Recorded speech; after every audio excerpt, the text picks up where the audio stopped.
Finally, DC Comics has made the announcement that I think many of us were expecting, some of us were eagerly awaiting, and that is the fact that an absolute Batman anime is coming.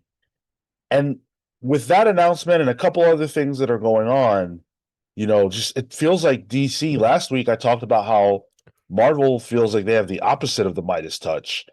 All I could think about this week is how DC can't do any wrong. What is going to stop this company's success at this point? It's unbelievable. I know. Will. Oh, okay. Yeah. Well, we're going to talk about what could potentially stop DC, everything that's going right for them right now, and just how exciting it is to be a fan of comics, to be a fan of DC Comics right now. So expect this to be, as the kids say, a glaze session. Glaze. Yeah. Yeah. We're gonna be bouncing And on it. that's up to Whoa. you. That's Okay. up to you. All right. To Didn't say that. to glaze with me, of course, we've got Marco, Celsius. Tyler. Marco, you ever drink a Celsius? I have like once or twice ever. Okay, there's the brand deal we need to get. Oh, trust me, I'm working on a compilation. And I'm Sean. Thank you for being here. Whether you were live or in the future, smash that like button. Smash. We've got a lot to talk about today, a lot going on, and I am very excited to do this show this week. Let's jump into it. Let's jump right into things and talk about the big announcement that is on everybody's brain. And that is the fact that over at an event that I don't think I've heard of before, the Aneki event, Warner Brothers was there and they made a bunch of announcements about things to come. And some looks at things that we had already seen many times. But among them was Absolute Batman is coming to anime. They showed a version of the character that was created by Stellar Creative Labs. They also did What If. So I don't know if that's a great sign. I haven't really seen that reported too many times. But they did show a model of the character. Scott Snyder is going to be the showrunner, of course, and an executive producer, and then Nick Dragotta will also be a producer. That's actually all the information that we currently have, but I feel like there's still a lot to talk about with that. First of all, a lot of people don't understand. Well, before we get into that, what do you guys think about this announcement? It's hype. I feel like this is for the excitement and momentum that DC's been having.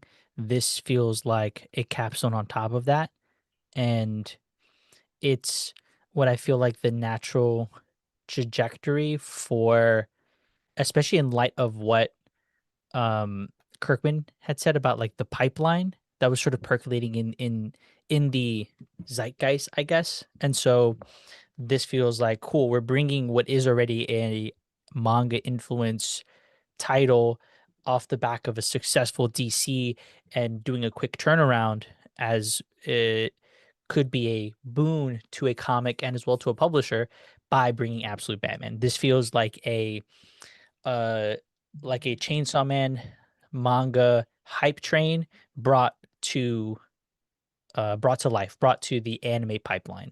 So for me, it's exciting. Yeah. Do we know if it's an anime or an animated show? It's an animated show. It's CG, all CG.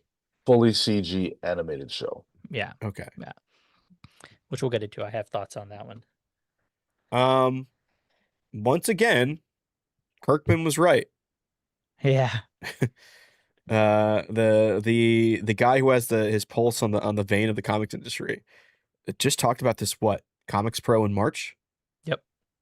That the correct trajectory is the Invincible model, or something similar to the Invincible method, where Invincible, they have the almost 1-to-1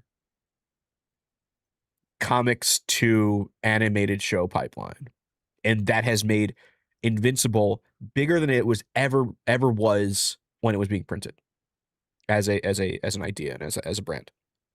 So the fact that DC and Snyder are doing this, I think, is just further proof that he was right.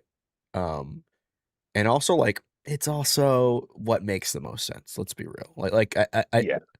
I think like this also is like, I don't think they were going to make an absolute Batman live action movie. It's taken them 7 years to make the one Batman movie, and he's just an emo kid in that. So like, this is a little too much to do live action, but definitely something doable in animation. And animation is huge on streaming platforms right now.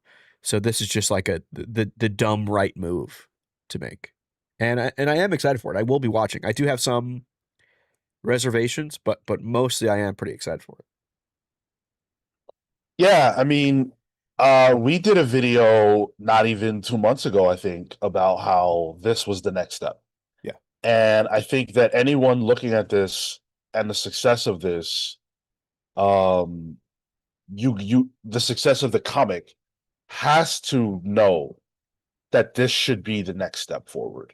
It's not going to be movies because there's no space for that right now. There's one universe of Batman movies, and then there's the universe of DC movies that Batman will be in, and it's not going to be this version of Batman. That wouldn't make any sense. So I think it'll still be about a decade. That normal pipeline, the decade pipeline that typically exists, I think Absolute Batman is on that trajectory. But in the interim, he should be absolutely animated. There's no doubt in my mind about that. So this announcement comes at the exact right time as well. It's been what? It's been not even 2 years. We just got issue 21, Yeah. I think. Yeah, So something like we're not yeah. even 2 years Yeah. deep. Go ahead. and there's something to be said about that. Like, where one of the things that I would be worried about would be the timeline involved. Yes, we have production, right? We need time for all of that stuff. We need time to get this organized, to get this started. But because we're only 21 issues deep, they're gonna have to be very judicious about how long the show is. They're gonna have to really figure out what content they want to do, how they want to condense, where they want to expand. And so, my only worry is we get to like a Full Metal Alchemist or a Naruto kind of anime pipeline where it was so concurrent that they needed filler. Wow, I understood that reference. Huh. Fucking anime pals over here. I don't think that's going to be that much of a worry, to be honest. Yeah. Like, I could see this book, like season 1 of this, adapting up to Bane.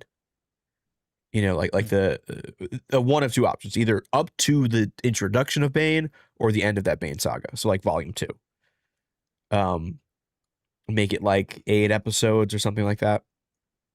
And then that means it's going to take a while for them to produce more. So they will be working on a lag between when the book's coming out. As long as the book is consistently coming out, which it seems like it is, I don't think this book is in any real danger of being delayed the way that Snyder has kind of manufactured it with, fill in quote artists. Where I don't think that's going to be a problem. And then think about, like, by the time we actually get this show, 2 years from now, I think faster, but possibly. Yeah. So like we'll have a year and a half to 2 years of more content as well in the book itself. The book will be like in its 34. 30s or 40s. Yeah. Yeah, sure. So I just think you got to think about it as the actual timeline of things too. I think we're okay there. I know that's a big gripe that people have been having, but I don't think it's as bad as it is. Sure. I mean, I definitely also think people have to understand that this may not be 1-to-1. Sure. It doesn't have to be 1-to-1. All it has to be is Absolute Batman in an animated show. That's all it has to be. And I think that if there are reasons to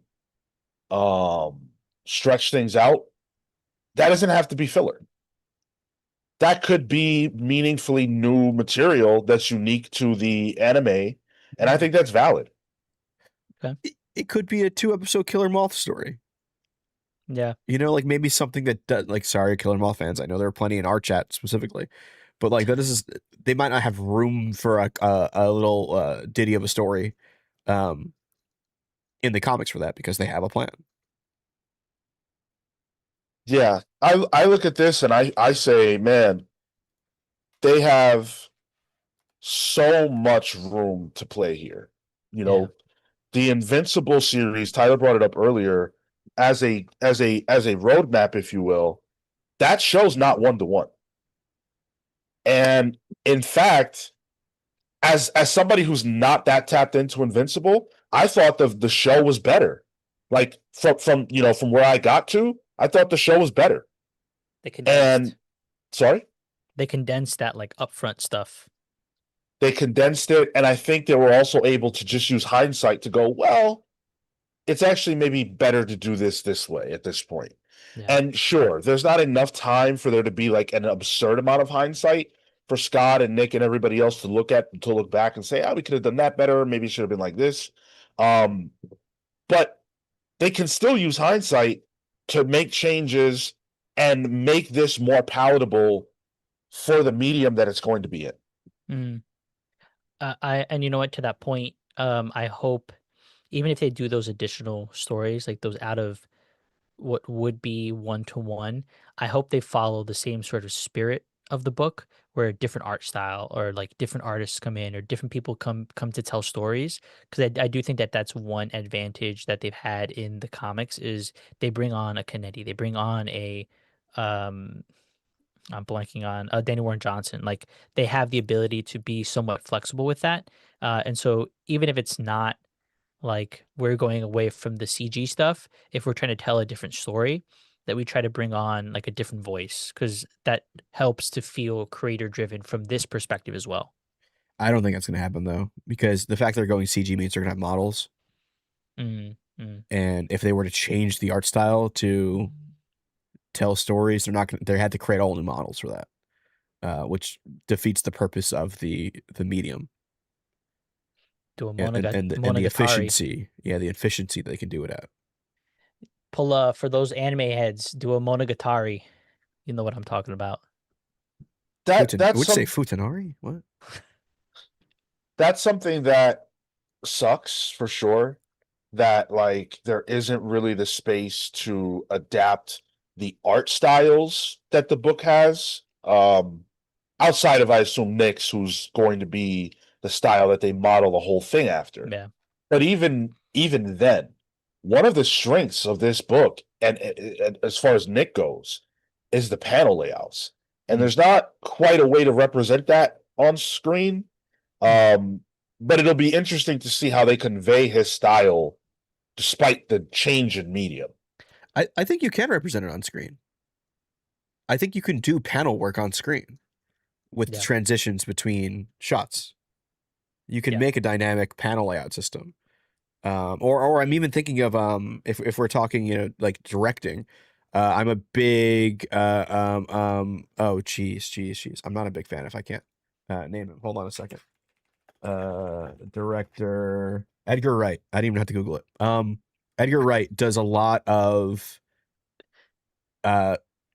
really focused in smash cuts throughout his movies. Think of Hot Fuzz, if you ever seen it, or Shaun of the Dead, where it's just like boom, boom, boom, and it's like washing hands, putting soap on the hands, which is like really tiny close-in shots that are really quick in succession that kind of tell a story in the span of like 3 seconds. And that kind of style, I think, is what I always thought Dragota's art kind of replicated in a way. It's like, boom, here's a quick shot of Batman going to his utility belt and then stuff like that. So I think it is doable. And I think you could even do paneling too if you want to really stylize the show. I'll double down on that just because if anybody who's read Dragota's and David Brothers' Good Devils Don't Play Fair with Evil, all of that is a love letter to 90s ass anime where they translate the style, the movement, the impact. I did a whole on my newsletter analysis of that book and what he takes from anime to produce that. And I think to that point, it's reversible. You could take that and push it into the film TV space. Dude, Ghost Cage Metrograda is essentially Yeah. Akira. You know, it's a play on like Akira and that the idea like it is an anime essentially. Drop of Saturn with 5 spot. I love the decision to go 3D, but I fear there's very few studios that have the ability and budget to make this pop like it needs to. It won't be Arcane. Well, I've already told you that it is or at least the model. I don't know if that means that they're going to be the animators or 3D studio, but we already know that it was done by the same studio that did the What If series. Oh, okay. Yeah, that's right. Yeah. Which is what I hope it isn't. It was a little stop motion-y, right? Like different FPS. No, it just was very video gamey, you know, and like I felt like it lacked a lot of pizzazz. I'm trying to see what else they've done. That was a big concern of mine when I first heard 3D because I've not seen a Western show or animation do it as well outside of like and I don't think it fits the style, but like outside of like a DreamWorks, a Pixar, like that, but that is its own aesthetic, where this is trying to mimic a aesthetic from the comics and translate that somehow. So that was a big worry. I know that there are a lot of 3D anime like Japanese studios that I definitely trust if they were to do something like this. So that's one hesitation I do have, but that's also a bias on my part. Yeah, I'm looking on their page right now. They did that newer Addams Family animated movie as well. They've done some the Baymax shorts for Disney, and they did Sausage Party. Oh, hey, okay, I like Sausage Party. That was I stupid. bet you do. Yeah, that was crazy. I'm trying to see if I can find the model, like if it leaked online. I tried, dude. I was trying to, Yeah. yeah, because you said that. I was like, I don't remember seeing that. I haven't found it. I saw the text of people saying it was shown, Yeah. but I haven't seen it. Let me text Scott right now, see if he can. Yeah, hit him up real quick. Also, I can't just shout out to Ted H who gave us 3 gifted memberships, but I can't see who they're for, unfortunately. I might be able to if my I cat can gets off see. my keyboard, buddy. Livius Senate guy got one. Chris RP 5PC got one. And Lasanti 555 got one. So congratulations and thanks a lot, Ted. By the way, good time to point out super chats are of course open. If we get to our goal of 10 super chats at the 5 or more category, we're gonna play the GOAT or WOTE game. So if you want that, stick around and get those super chats in. Of course, we read all super chats live. And then 10 or more on the super chat gets us to spin the wheel. And if you haven't caught on yet, I am thirsty as fuck because I had a massive amount of popcorn last night, Bro. and soda. Same, dude. Yeah. I do nachos. Oh, you'd be stinking up the whole movie theater then, huh? It's not stinky. Fucking cheese boy over here. It's the warm cheese, but they give you the fucking bag of Tostitos, and it's like, here you go, figure it out. I had a milkshake and chicken fingers as well. Shout out to my movie theater, Cinemark. I paid $10. Oh yeah. Well, Yep. my movie theater gave me popcorn and soda large for free because it was my birthday month. Whoa! Oh, what? Mine only gave me a milkshake. I bet they did. Damn. Ugh. Damn. Okay, so Scott Snyder serving as showrunner here. I've seen that throw some people for a loop. In the fact that, you know, there are people who don't necessarily know what that means. There are people who are worried that that means that Scott's going to leave comics or leave the absolute Batman comic book in order to do this. Look, Scott Snyder has showrun stuff already. He is the showrunner for the what's that book he did that's getting a show right now? Witches? Witches. No. Witches Thank is being you. worked on, yeah. So he did the Witches one. And as far as we know, that's gone well. Scott Snyder has been a busy man for a lot of years. Yeah. And it hasn't stopped or slowed his comic book production at all. The only time Scott Snyder disappeared, quote unquote, was when he wasn't working at DC. And at that point, we got Scott Tober, Yeah, we got a right? whole So he's month named after never, him. yeah, he's never been gone. Never ever. So I don't think this will impact his ability to do the book one bit. Yeah, same. And if anything, I think it maybe helps to focus in a little bit of a different way because you're sort of playing in two sandboxes, and so you can maybe take one from the other. Yeah. And when's the last time, like, so DC's done a lot of animated movies. You know, Nightfall, I think, just came out, or just has a trailer or something like that. When's the last time Batman's had an animated show? Like, actually, no, the Amazon one recently, right? Yeah. Cape Crusader? Season 2's Okay. coming. All right. Yeah. I haven't seen that one. Just good worked out things. my own question's answer in the middle of asking the question. I did not enjoy that show. Oh yeah. Yeah, no, not at all. Pika Mark 199. Do y'all watch superhero movies, and what are you watching? Thanks for this super chat, brother. Superhero shows, not movies, excuse me. No, I'm not watching any at the current moment. I watched Peacemaker last, I think. And no, I watched Daredevil. I watched all the Disney Plus ones. I no longer have any streaming services like that, so I don't think Wow. I don't remember the last one I saw. Wow. Superhero fatigue is real. Maybe What If season 2? Ooh, Oh, you watched that?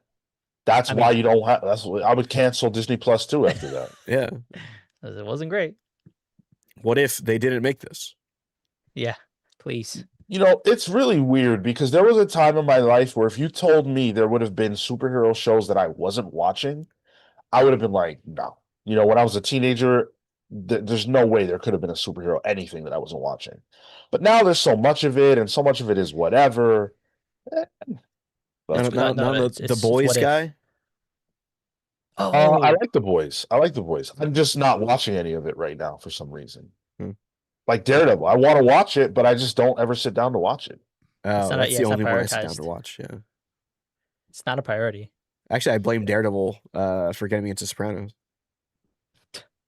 Where are you at, Sopranos? Almost at Pine Barrens. Very close. Legendary stuff. Samuel Summers with a 5 spot. Good morning, beautiful people. Good morning to you. Thank you so much. Did we get the one above too Us. from Entertain me. The Absolute Martian Manhunter should be animated next. Then Absolute Wonder Woman, Absolute Superman. These 4 are the world building of 4 Absolute anime. That's a good point. I disagree. I think lead strong with Batman yeah. and leave it alone. I don't think we should start to, rattle off the rest of the shows of the Absolute line. I think keep it to the one. And if there's good response success, and I don't think plan outright for them.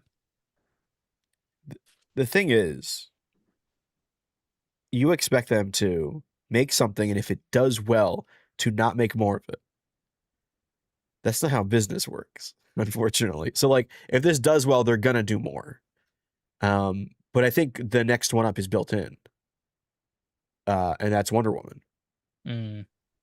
There is, right after the Bane stuff with Killer Croc, when there is the crossover, like Wonder Woman, if they go by the book, will show up in Absolute Batman the Animated Show.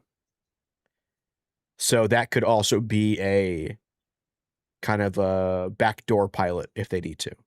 That would probably be after the first season of Absolute Batman as well. So that could potentially kick off season 2 and maybe even be like or maybe you do Absolute Wonder Woman in between seasons 1 and 2 of Absolute Batman. I think Absolute Wonder Woman is a no-brainer. And it doesn't bother me that they would continue and do more because let's say Batman is really good. Then yeah, I want more of what's good. If you're gonna give me the variation. And by the way, DC Studios ain't doing shit with Wonder Woman. Yeah. So let's get them to do something with her in the animated space. That big ass sword. You want to rejuvenate love for Wonder Woman.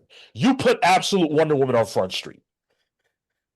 Because she has a big ass sword. This is an anime. She has a big ass sword, okay? Big hair, big body. And she's not a dude. Right? Every big body, big sword person in anime is always some dumb dude. Let's get Wonder Woman in that position. That's fucking awesome. Yeah. With magic, And magic. I forgot. Thank you. big magic, big steppers. Come on. Step on me. Hey, Ooh, yo. Okay, hold on now. Too early for that. Too early. You already know what's going to happen when they put that woman in that animated series and the camera has to pan up to get her whole body in the shot. You know what I'm talking about. We're never going to fall in love again. Behind her, the tetraside. They got to keep panning up. Oh, gotta that's gonna be kill the the whole first tetraside. season. Yeah, yeah. It was the whole first arc of fucking Tetraside. But yeah, like I want that. I feel like we need that. And with Martian Manhunter, imagine the visuals, dude. Yeah. That can't be CG though, right? Like that has to be Hand No. drawn. That's some Studio Ghibli shit. That one you could do in a movie though. Live action?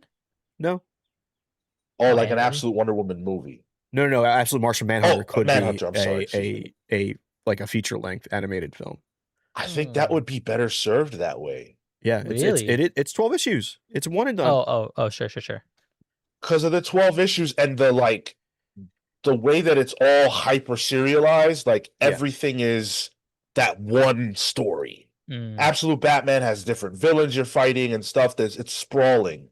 Martian Manhunter feels so condensed that you could definitely do a 1.5 hour, animated thing and it would go hard. Yeah. Because like Absolute Martian Manhunter 2 is like a little tricky month to month sometimes with keeping track of things. Imagine you didn't have that weight. Right. All one continuous story, one continuous sort of thought from camp. King Shazam versus Absolute Superman could be anime level. I can see Dude, that. it is anime level in that fight, and those are the kinds of things that would just translate so amazingly. I actually think Absolute Superman I don't know if it's a hot take, fuck it. I think Absolute Superman has the propensity to be more popular than Superman, regular Superman, among younger people. I agree with that. I think there's a little bit more relatability there in that this absolute Superman feels more like a little more like the struggled everyman, as much as Superman's supposed to be of the people, but there is this like white picket fence vision of him that doesn't jive, I think, with modern audiences, especially young audiences right now. They're strapped, He's a bit of a fucking dork, but he's also like eat the rich. Sure. I don't know if all generations are like that, but Well, we're talking about young people. He's all about he's all about fucking eat the rich. Well, maybe not literally eat, but like these oligarchs and whatnot. Get them the fuck out of here. Yeah. That's a message that we all feel. If you're in your 30s or younger, you are feeling that, and Absolute Superman is speaking to us. Sure. Oh, and Patrick Zay brings up a good point too. The immigrant story there, I think, is a little bit more relevant because he doesn't come as a baby. He comes as somebody who already is bringing his culture in. Yep, he has culture. He doesn't just assimilate. The story of Superman is the story of a dude who basically is someone not from America who wants to go to America and live the American dream and assimilates ASAP. Yeah. From some backwater fucking country that can't sustain him. That's great. That's a great story for the time that it was written in. But for right now, I think Absolute Superman is the story we need. And you put that on a screen somewhere, and people are going to eat it up. I think they need to get on that sooner rather than later. there's a wave of younger people that are very conservative, actually. So they better get that out while it's still hot. There will always be a wave of conservatism. That is life. David Lord Arceus, member of the VI Pal tier for 6 months. All you guys are awesome. You're awesome. Thank you. And Skyfish as well, member for 6 months, the Comics Pal sidekick. Woo. Thank you, Skyfish. Damn. Appreciate that. Let's hit some comments. Have we missed anything good? Victor Giovanni says, can we all agree that the all-in branding is the most useless and meaningless branding ever? No, I can't agree with that at all. I think the all-in branding, all-in is how we're here right now.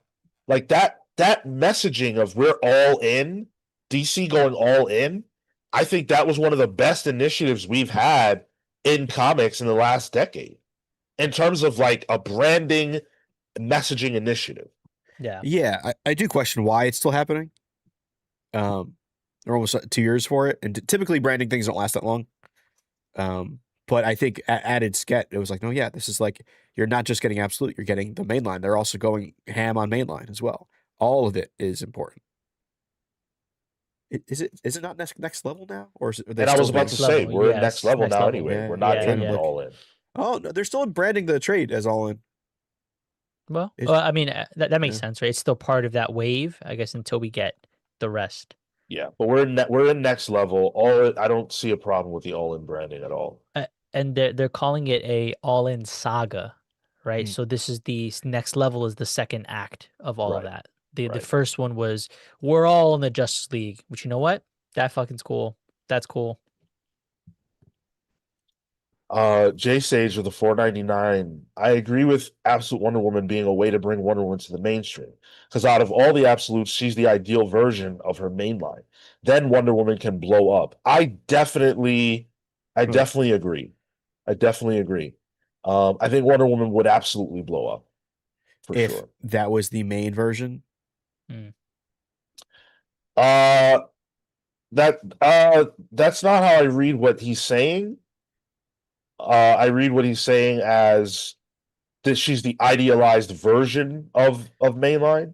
Okay. But yeah, I think if you presented Absolute Wonder Woman to people, the character would blow up. Yes, and I think that would trickle to the mainline version that will be in the films. Okay. Victor says, what does all in mean? It means that they are putting everything they have and it's all hands on deck into this era of DC. It's meant to represent a unified, synchronized DC for the first time in well over a decade. You have to go back to pre-New 52 for a time when DC had the level of cohesiveness that it has at the current moment. And do not say Rebirth, because you're fucking wrong. Rebirth was not a cohesive time for DC. So please don't say that. But the reason why it's also on the Absolute dressing, like trade dressing for the single issues, is because that is what all in is. Because I know, it doesn't matter. Absolute doesn't matter, right? To the main line. It is still part of that story. Yeah. Yes, they are doing their own things in the background, but it is still part of that whole Dark Side saga. So all of DC is encompassing and kind of spearheading one large story. It all matters, right? Like at the end of the day, it all is something that is relevant to. Well, it is year none, right? So Mikey J says, I think Wonder Woman and Superman are better than their mainline versions, the absolute versions. Not sure about Batman yet. This is where I'm a little worried. At what point do people see these versions of the absolute characters, maybe who aren't reading the comics, and see them in animation? And then we have to go back to the live action, which is not these characters.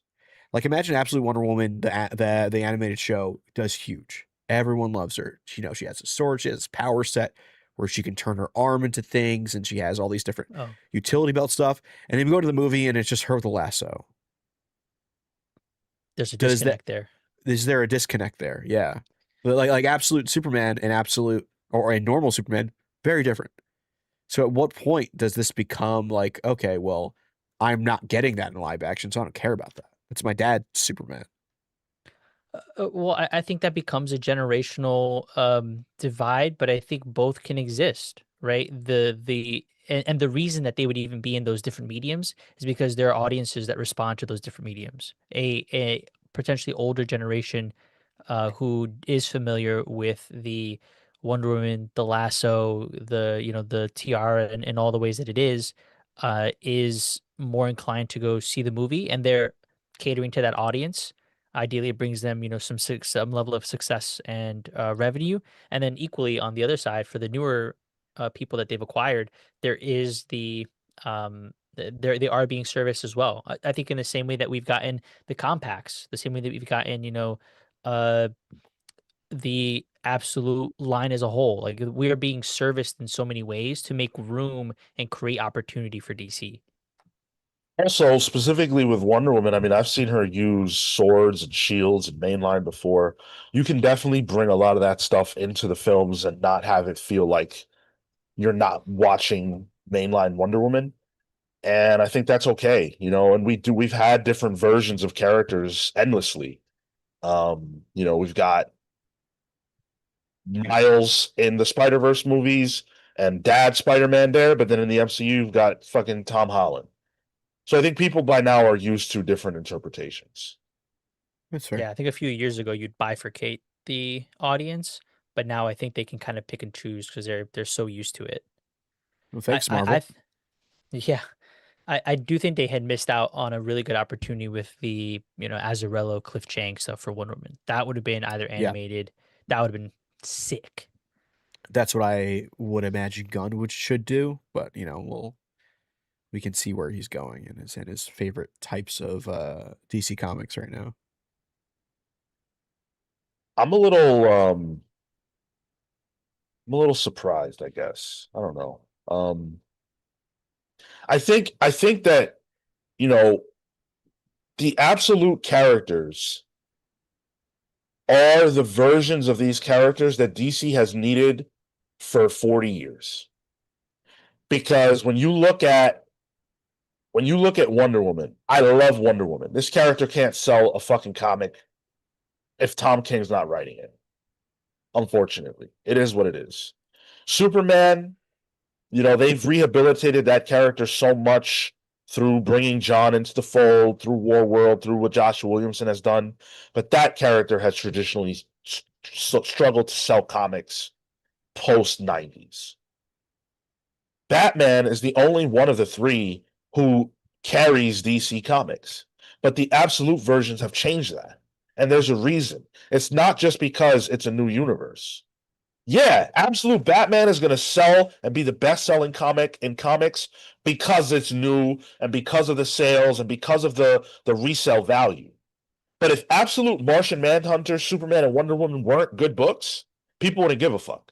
Yeah. There's something connecting us to those versions of the characters that DC has to look at and say, wait, why is it that young people are coming to this? How do we get them to continue to fuck with our characters until they die? Because that is the goal of Marvel and DC, is to hook you until you die. Well, I How think do with they do that? How do they do that? They do that by presenting you versions of these characters that feel authentic to you. That's what has to happen. it's that modern lens that these characters are in. Like, yes, it's a brand new starting point, which does help for sure. But it's also, the maybe they don't harp on it enough, but the broke Batman, the Superman who's kind of doesn't know where he is in this world anymore, and is a little angry. And I think those interpretations are more, they speak more towards a modern audience than the very still, has a foot in the silver age of the mainline Trinity. And I think that's why people like these absolute versions. I think it inverts a core concept of the character. You're like, yes, Batman is and has always been rich, but this absolute Batman has from the outset, he doesn't build this, but he from the outset has a core group of friends and people who he cares about and loves. and he doesn't have the same success as he does in mainland, that inversion is enough to build a new sort of set of structure and story in the same way that Absolute Superman had growing up with mom, Pa Kent, but here he grew up elsewhere, came here, and now all of that's different. He feels like the outsider instead of he feels more of an alien. And then Wonder Woman has always had community. The Themyscira has always been there. What happens when you take that away, right? Those are key components that you can flip. But to what Scott and the rest have always said, it is keeping the core of who these characters are. Superman cares and wants to do good regardless of the situation that he's in. Wonder Woman is a good person at the end of the day and will always extend a hand before unsheathing her sword. And Batman's cool as fuck. You got that shit right.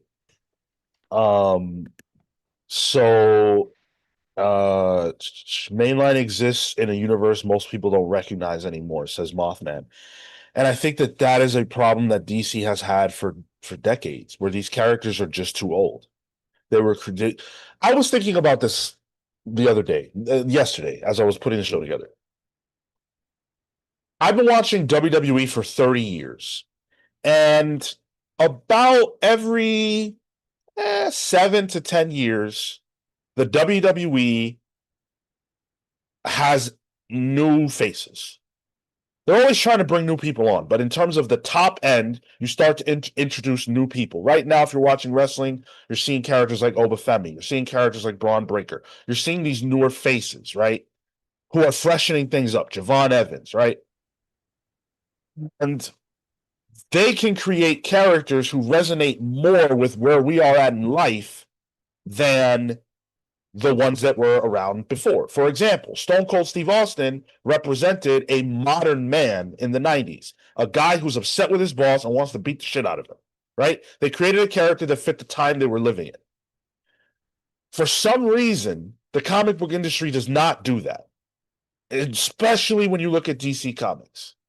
Why can't we get new heroes who represent us today? That is a problem the comic book industry has never been able to solve. Marvel got one with Miles Morales, and they got another one with Miss Marvel. DC hasn't had one ever that I can think of since I've been reading comics. A new character, not just that worked, but that felt like it was speaking to us today. None that stuck. Right. They would stick for generations. Like Firestorm was big for a bit. Blue Beetle almost got there. Yara. But it also is a lot like Yep. WWE, Sean. Punchline. Like they will push these new people to an extent, but then Randy Orton gets the belt again. And how many Randy Orton / Batman stories can you tell that haven't already been told that people can't go back and watch or read again? That's why Sideways needs to be on the Justice League. He is. Properly. Oh. Well, see, Superjob says the comic book industry does do that. They don't do it. They don't. Not like WWE. If you watch WWE, you will see how good they are when they feel like it at making a new star. It's easy to do. You guys underestimate how easy you are to manipulate. You just have to be shown the thing you want nonstop and then made to believe that you always wanted it. It's a simple strategy. It's not like it will work every single time. But the comic book industry's batting average is absurdly low for an industry that has, or for the big two who have a stranglehold on your attention. They can't sell you a new anything. How can that be? They have all the money to do it. They control the characters. They're not real people, but they can't sell you on something new to save their lives. And if there is a new superhero character that hits, it's not at DC or Marvel. Invincible. Other than Miles or Miss Marvel. Sure. But they're like, Miss Marvel doesn't even have a fucking book right now, so they're really dropping the ball on that. Yeah, they're just dangle the keys in front of you, and the occasional times that you get to grab the keys is fun, but you don't own those keys. Like they're not yours, so it's just constantly going to be back to these three, or whatever it is at Marvel. Chris covers comics with the $5.52.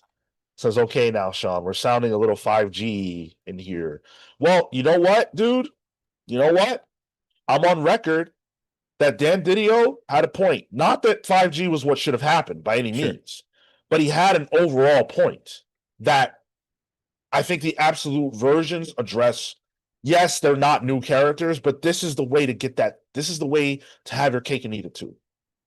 You got to sell Batman. You have to.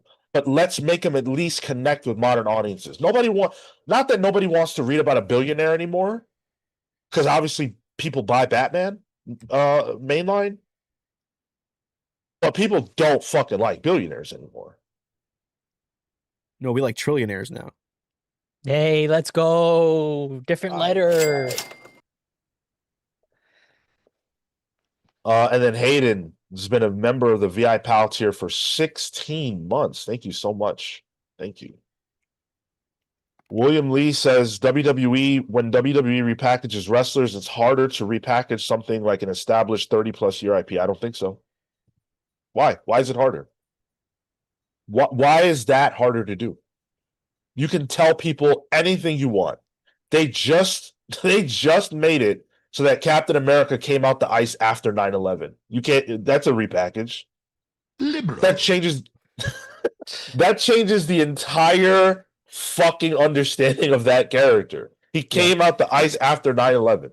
That's still so wild to me how under the radar that's been. Yeah. Like nobody's even recognized it. Like, oh, it's fine. Or just don't even know what happened. How far will they go? You know? Like, how far can you go with that? Iron Man was put in the cave during like Desert Storm of the Iraq War or something like that. Yeah. They're Punisherizing all of our characters. But they're all the same age.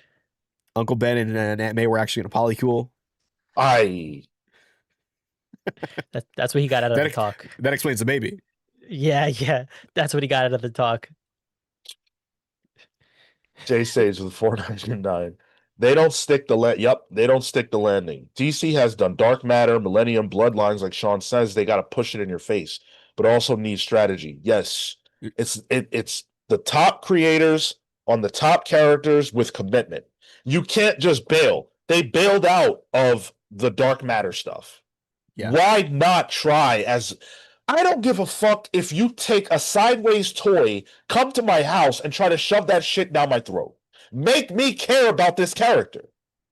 Force me to. Eventually, I will. Have you heard of Stockholm Syndrome? That shit is real. Make us care. Yeah, I forgot about Dark Matter. That's crazy. Dark Knight's metal shit. Yeah. Drop of Saturn here says, no one Batman felt exciting when he died and they shook up Gotham's whole roster in 2009, put Cass in that suit. I mean, that's where I was really getting into Batman. Dick Bat was there. Oh, yeah, that's when Dick Bat was around. How do we get here? Being soft is weird, says, because every time something changes in comics, fans crash out. With wrestling, you accept that they're getting older.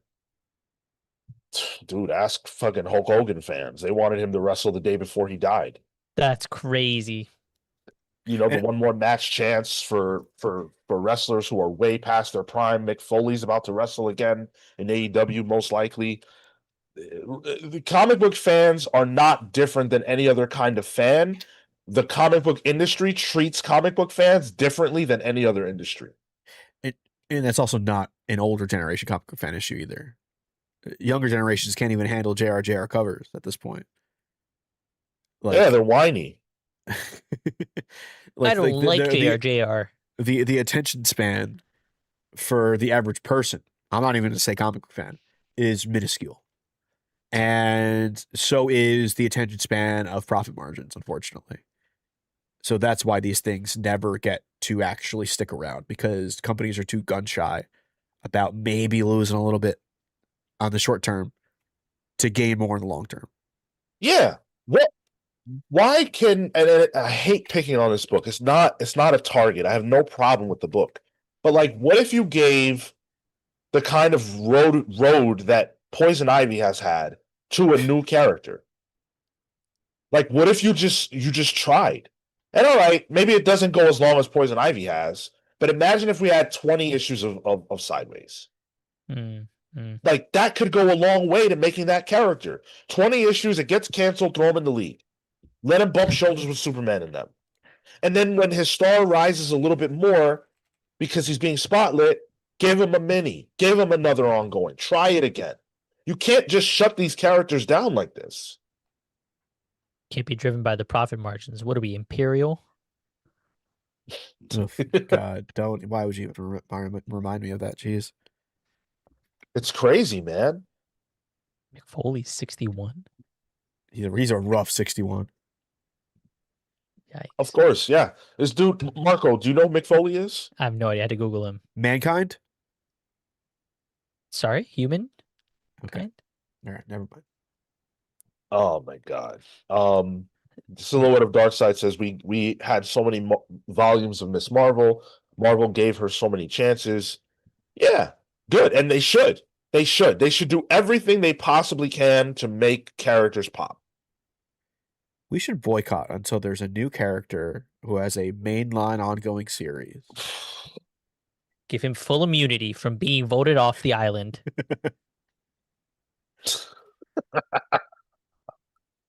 Man says comics fans might actually have the longer attention spans right now because they can care about stuff month to month instead of minute to minute.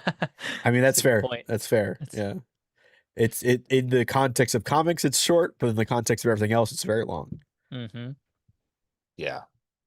Yeah. Now I want to talk about the other animated series that got announced, and I want to talk about what could possibly stop DC's momentum right now, because everything is coming up roses for DC, but that doesn't mean it's going to stay that way.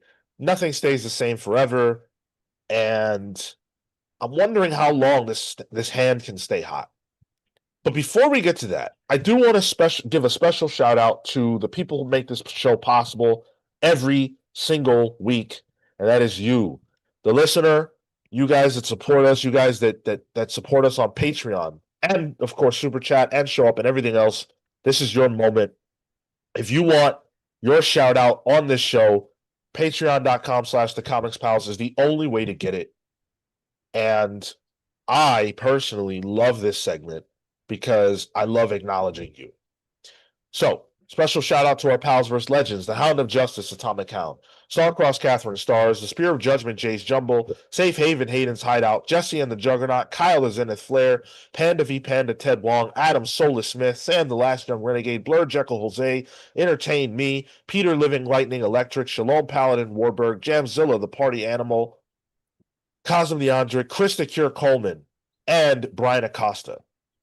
Special thank you to our Pals vs. members, Brian Demolisher Del Pozo, Kefis the Incorruptible, Momentum Mike Elliott, Dan the Truth Trudeau, Marley Manistorm, Slow Flow Dameron, Christian Uncaged, The Spirit of Justice, Izzy's Issues, Robert Runback, Cashaback, Pete the Dreamweaver Collins, James Just Shamming Jones, Paul Powerhouse Smith, Neon Knight the Cosmic Avenger, BJ Kicks of Comics Are Dope, who did 9/11, the Grand Alchemist, Shop Hoarder Alchemist, and John Barrier B. If you did not hear your name earlier and you're supposed to, stick around. Does 9/11 exist in the Palsverse? Yes. Wow. Probably. BJ did it. TSA, still there. BJ of BJ Kicks? Oh, never mind. I'm not gonna keep saying that today.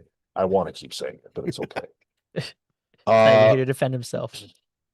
Savid, if you don't think that Mick Foley is gonna wrestle, you're crazy, bro. Mick Foley's gonna wrestle, dude. I would bet you anything you want that within the next 12 months, probably 6, Mick Foley will have had at least one match in AEW. He's already taken a bump. Oh, yeah. Come on. You don't know Mick Foley, bro? Dude, you're This is your first time hearing about him? Yes. You betting with listeners again? Yeah, because Mick Foley is wrestling again. Even never mind. This is in the Wrestling Pals. Robert 222 says, how far do you guys think they will get in season 1? On Discord, I worked out that I think they could finish the Bane arc, so the 14th issue, in 10 episodes. Yeah, I think that's doable. I do think it's also doable to just do the Black Mask arc. Yeah. Because you could have full-on episodes that are flashbacks throughout. And all I know is in season 1, we're getting that kid getting kicked. That's all I know. Hell is Yo, yeah. they definitely have happening. to do it. They have Yeah. to do it. I want that impact frame, dude. It's not Batman AF if they don't do that. Yeah. Yo. Go ahead. Yeah, no. I agree. I think all the way through to the end of Black Mask, and maybe you tease out the little the Mr. Freeze little mini arc, and then that's where you close out. I think you close out at the little mini arcs.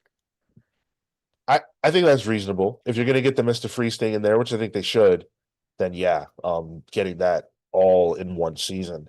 I think, you guys gotta remember that they're gonna want this to last. Yeah.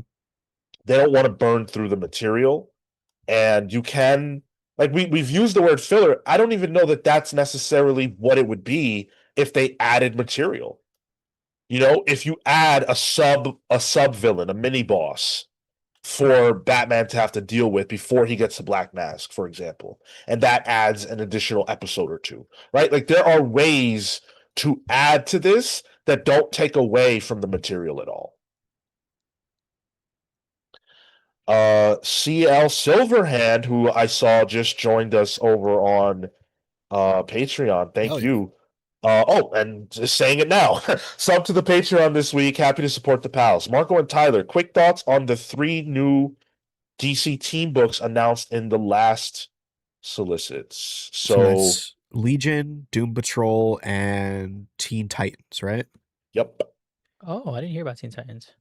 You did. It was just finally solicited. That was the one where Jason Todd is leading the team. Oh, right. Okay. Yeah. Legion's gonna slap. Dude. Yes. Hayden and Joshua Williamson. And Hayden not just doing Legion, they're doing Absolute Wonder Woman still. Yep. That could make me like Legion finally. And I think the page we got was like, all right, Hayden's gonna be doing their thing. Nico Henrishon drawing a Doom Patrol book is very much down my aisle, though. So I am very hyped for that, and I will read Teen Titans as well. So I am. It is very hyped, and whelmed. I think is the way I'm ranking him. Who's on Doom Patrol? It's Nico Henrishon on art. I got it. Darcy Van Polgeest. Yes. Who isn't a name I'm too familiar with? Oh, Little Bird. Is that something you know? Yeah, dude, that was an image book. Oh, that's an image book. Oh, with, yeah, with Chris Burnham. Yes. Yeah. Wow. Okay. That book was rad. Yeah. Okay. Do you see the Chris Burnham variant too, or no? It's Ian Bertram. I always get Ian Bertram and Chris Burnham. Yes, Ian Bertram. Yeah. Okay. You know what? Hyped. I fuck with that. That's a weird ass book. A little bit of an adventure story. That sounds rad, dude. And I like how it's a classic trio. It's Negative Man, Robot Man, and Elastigirl. And apparently there's kind of a synopsis for it. The team is broke and they're just kind of taking on a Heroes for Hire job, which a little bit different, but I can see that work. Yeah, I'm down.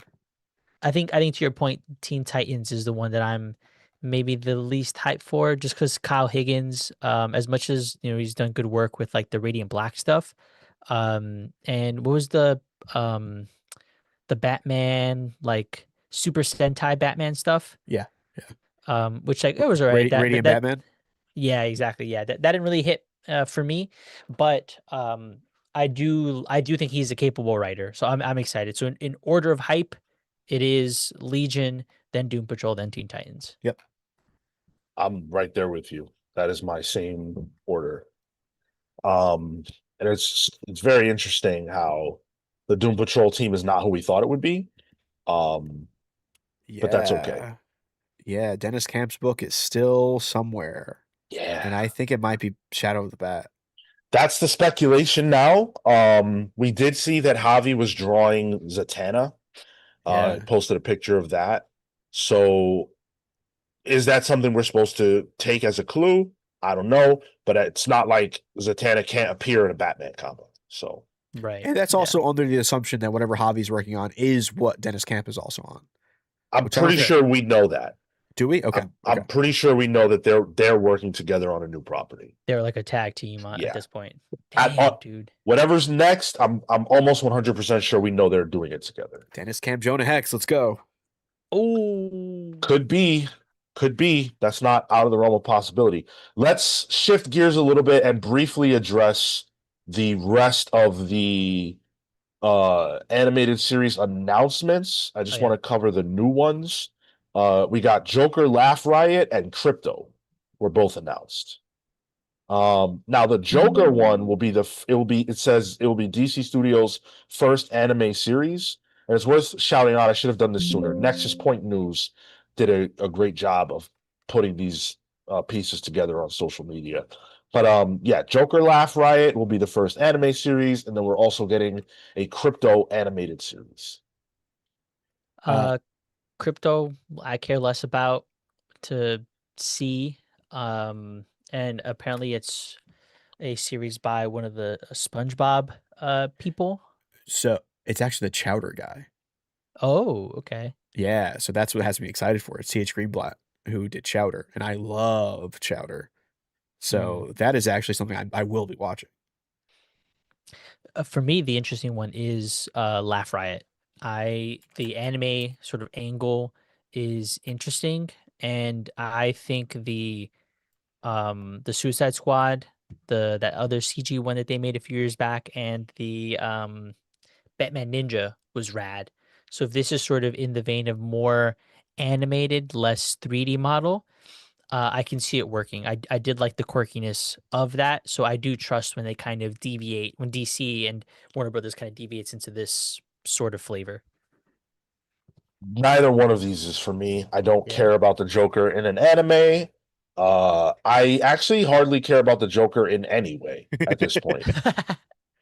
And it's gonna take more than that kind of announcement to get me on board. And then Krypto, I don't care.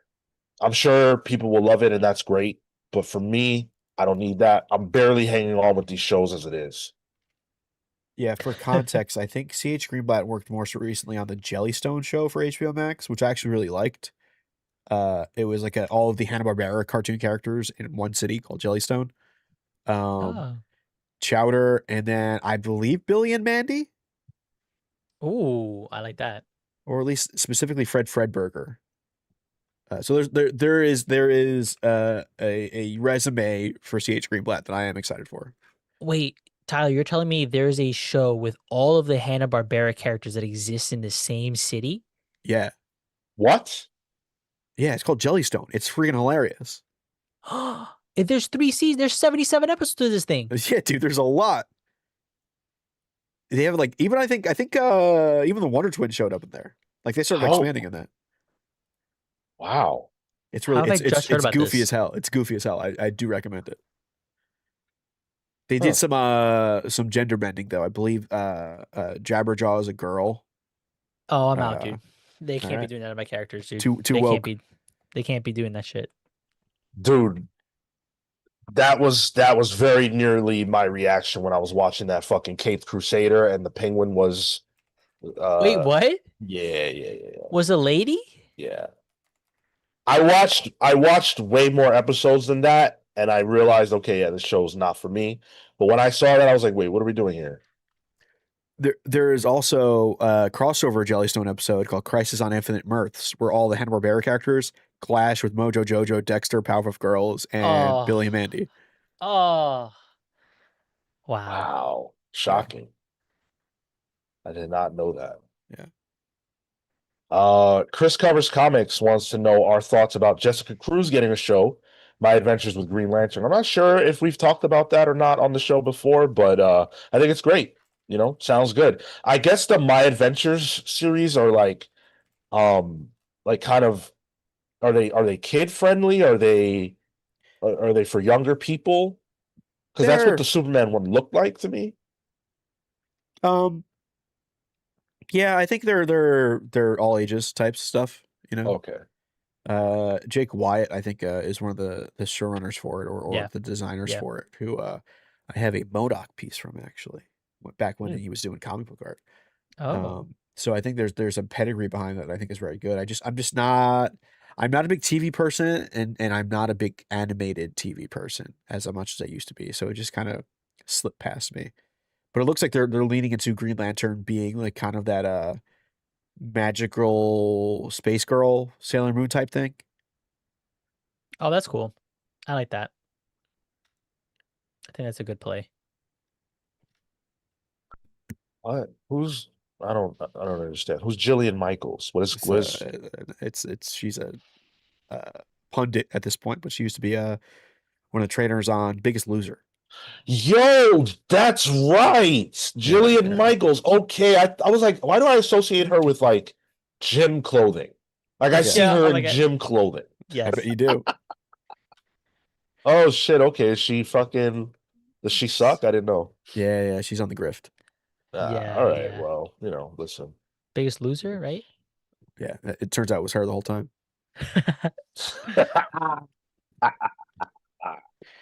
Nice. Oh, Drop of Saturn. You're right. Amethyst is right there for Sailor Moon type shit. I Oh, believe Amethyst is one of the characters either in the Starfire show, like, because the Starfire show has I believe Lobo's daughter is in it, and I think Amethyst's in it.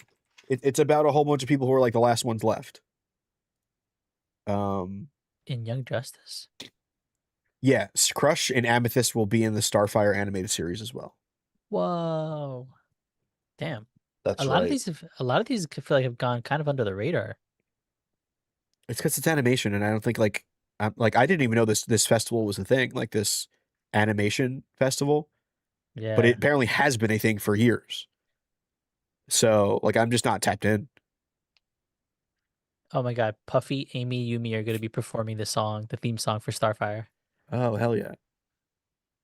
When you said Puffy, I immediately thought of Diddy. No. That's Diddy. No Diddy. No Diddy. No Puffy, no Diddy. No, thank you. No, thank you. So before we close out this topic, because there is something that we need to discuss, which is what the fuck is going to stop DC at this point? Because their success is almost unprecedented. You could point to the New 52, right? You could point to that, but by this point in time in the New 52, the cracks were like way evident. And like we were already like, ooh, what's happening here? And some people started the New 52 feeling like that. Rebirth, I think, was definitely still good to this point. The behind the scenes of Rebirth is a disaster. Go listen to the deep dive if you're unsure. Right now, this feels like the most unified and successful DC that we've had since the 2000s. That's 20 years ago. It sounds like a great time for them to be bought out by a whole nother company. Oh no, don't say it like that. It's time for Mr. Ellison to jump on in. It just got approved in the EU and it got approved in the US. This shit's happening. Yeah. So I think what happens with the Ellisons and Paramount, best case scenario, nothing changes. It just is they just buy it and they let them assume the same operations. But with how big the movies are, I think there will be meddling in the movies, which then might have a trickle down. Yeah. I mean, keeping it to what's currently happening, I think they have selected the right people over the past few years that each head of the organization and divisions seemingly are leaning on the creative ends more than they are the business goals. I think they're the people who are there, a James Gunn, a Javins are prioritizing creativity because their beliefs are likely that a little more free reign allows for genuine connection and that leads to sales and success.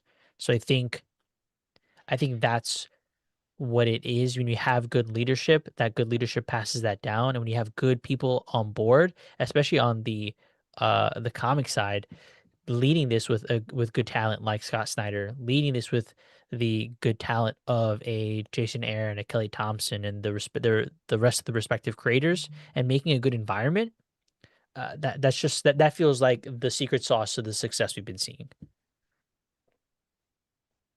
I think that this is a two-pronged conversation because the movies and television shows, or the movies, television shows, and comics are different. Like they're going to be perceived and treated differently. In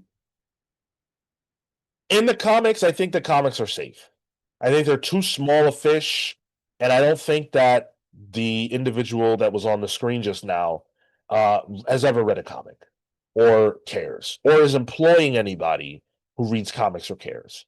As we've said on the show before, the comics is probably just a rounding error or a or something like that. As long as they earn their keep, no one cares. Film wise, Supergirl bombing the way it is the worst thing that could happen at the worst time for the potential of the movies getting heavy-handed treatment from the new ownership, the potential new ownership. That scares me from a film standpoint. Don't worry, Clayface will fix it. Let's go. Wow, I didn't realize it was bombing that hard. It ain't doing great. Huh. Oh, indeed. Unfortunate. And yeah, on the comic side of things, I think that when you're looking at the people in charge of DC Comics, they're some of the best minds we have, right? And they have seen before how this goes wrong. Jim Lee has seen multiple eras of DC's rise and fall. So I've got faith in DC's creatives right now. I've got faith in their top end right now. I'm a believer. I think DC can keep this going for the long haul. Yeah, I'm not as worried about worried about where the comics goes as anything else, really. And I think it's in the best place I've seen DC Comics since I've been reading DC Comics. Is that fair? I think so. Yeah. From a comics standpoint, I mean, who do we got? Jim Lee a few years back who became, the president, publisher, and CCO, chief creative officer. So I wonder, how his machinations are sort of bleeding down to such a talent like Javin's, like structure, the org, all that kind of stuff. I honestly look at DC's executives, and I see Marie Javins as the linchpin piece. Mm. I see her as the linchpin piece who's making sure that the comics are doing what they need to do, which is tell stories that are full of emotion and heart that go hard. She knows how to do that, and she knows how to bring that out of creators. Even just being at Heroes Con, and she ran the panel, the Absolute Batman panel or Absolute Universe panel, and even just hearing her talk there was like, you talk about comics like you get them. You talk about comics like you have a passion for them and like you have a vested interest in them succeeding because you love this. That's the vibe I got. You know who I haven't heard from that I'd be curious? Anna DePies. The what is she? The SVP. She's the SVP and general manager. Yeah. So she's kind of like counterpart to Jim Lee. I wonder if they're splitting duties there, right? She's working up, he's working down, if that makes sense. It does. It does. And they actually did a joint interview not terribly long ago, within the last year, I believe, talking about the Absolute Universe and the success of DC at the moment. We talked about it. Yeah, that's right. 199 from Pika Mark. Will DC release too many movies and shows like Marvel? I don't think so. I don't think so either. I think if they would have done it already. Yeah, like, is there a possibility that the new ownership forces them to pump stuff out like it happened with Marvel? Yeah, that could happen. Sure. Yeah. but I'm not feeling that concern unless they don't have confidence in James Gunn's vision, which they seem to. Unless that changes, I don't see anything from a release schedule standpoint changing in that way. I don't. Yeah. And that's I think similar, right? Peter Safran, right? James Gunn is doing the creative stuff. Peter Safran is potentially fighting that fight internally. Right. Yep. So yeah, honestly, I don't see anything going wrong for DC in terms of their decision making that's going to hurt where they're at. All we need is for Marvel to get on this wave. And I think we'll be back in the 2000s again in the best way possible. That's all we need. Good luck to All Marvel. right. Yeah. So we're going to leave it there on this portion of the discussion, but of course, there is always more show to do. And speaking of Supergirl, after this is over, we're going to be reviewing Supergirl. We'll be live once again, talking about the movie, talking about our thoughts on it and everything else. So stay tuned for that. That should be a good time. And also, I've got to make this announcement now before I forget. Our next book club for Superman for All Seasons is this Monday. Yeah. This Monday at 8 p.m. So come hang out with us for that. Unfortunately, yes, you do have one less day to do your reread, but it's not long, right? For All Seasons is 4 issues, and yeah. they're like 45 to 60 pages each. So God, I can't wait to talk It's about one that book. Yeah. It's one book. yeah, it's one book, one not long book, so you'll be able to get through it. I still have to start my read, although I don't anticipate it taking too long. Get physical. I regret that I read it in digital. I think I read it in digital the last time we read it as well. You better go to the fucking store. No. I'll be reading it digital once again. I thought about picking it up this past Wednesday, but to tell you the truth, I looked in the compact section, saw it didn't exist yet, and moved on. Wow, we have a interesting. compact fan over here. I think a big part of it was like A, $10, right? Exactly. And B, there's an entire shelf of compact, and it's just really easy to look over there. And if it's there, I'm great. You hate standing by the shelves. Yeah. I don't like to stand by shelves. I don't like to look around. I love to dilly daddle. Dilly daddle? Dally. Dally. There we go. I think I'm stroking, guys. Handshake. Also shout out, I don't know if we got this one, but Ivy Moon, member for 20 months at the Comics Pals VI Pal tier. Moz, such a good show on Adult Swim. Thank you so much. Oh, thank you. Sorry I missed that. What is Moz?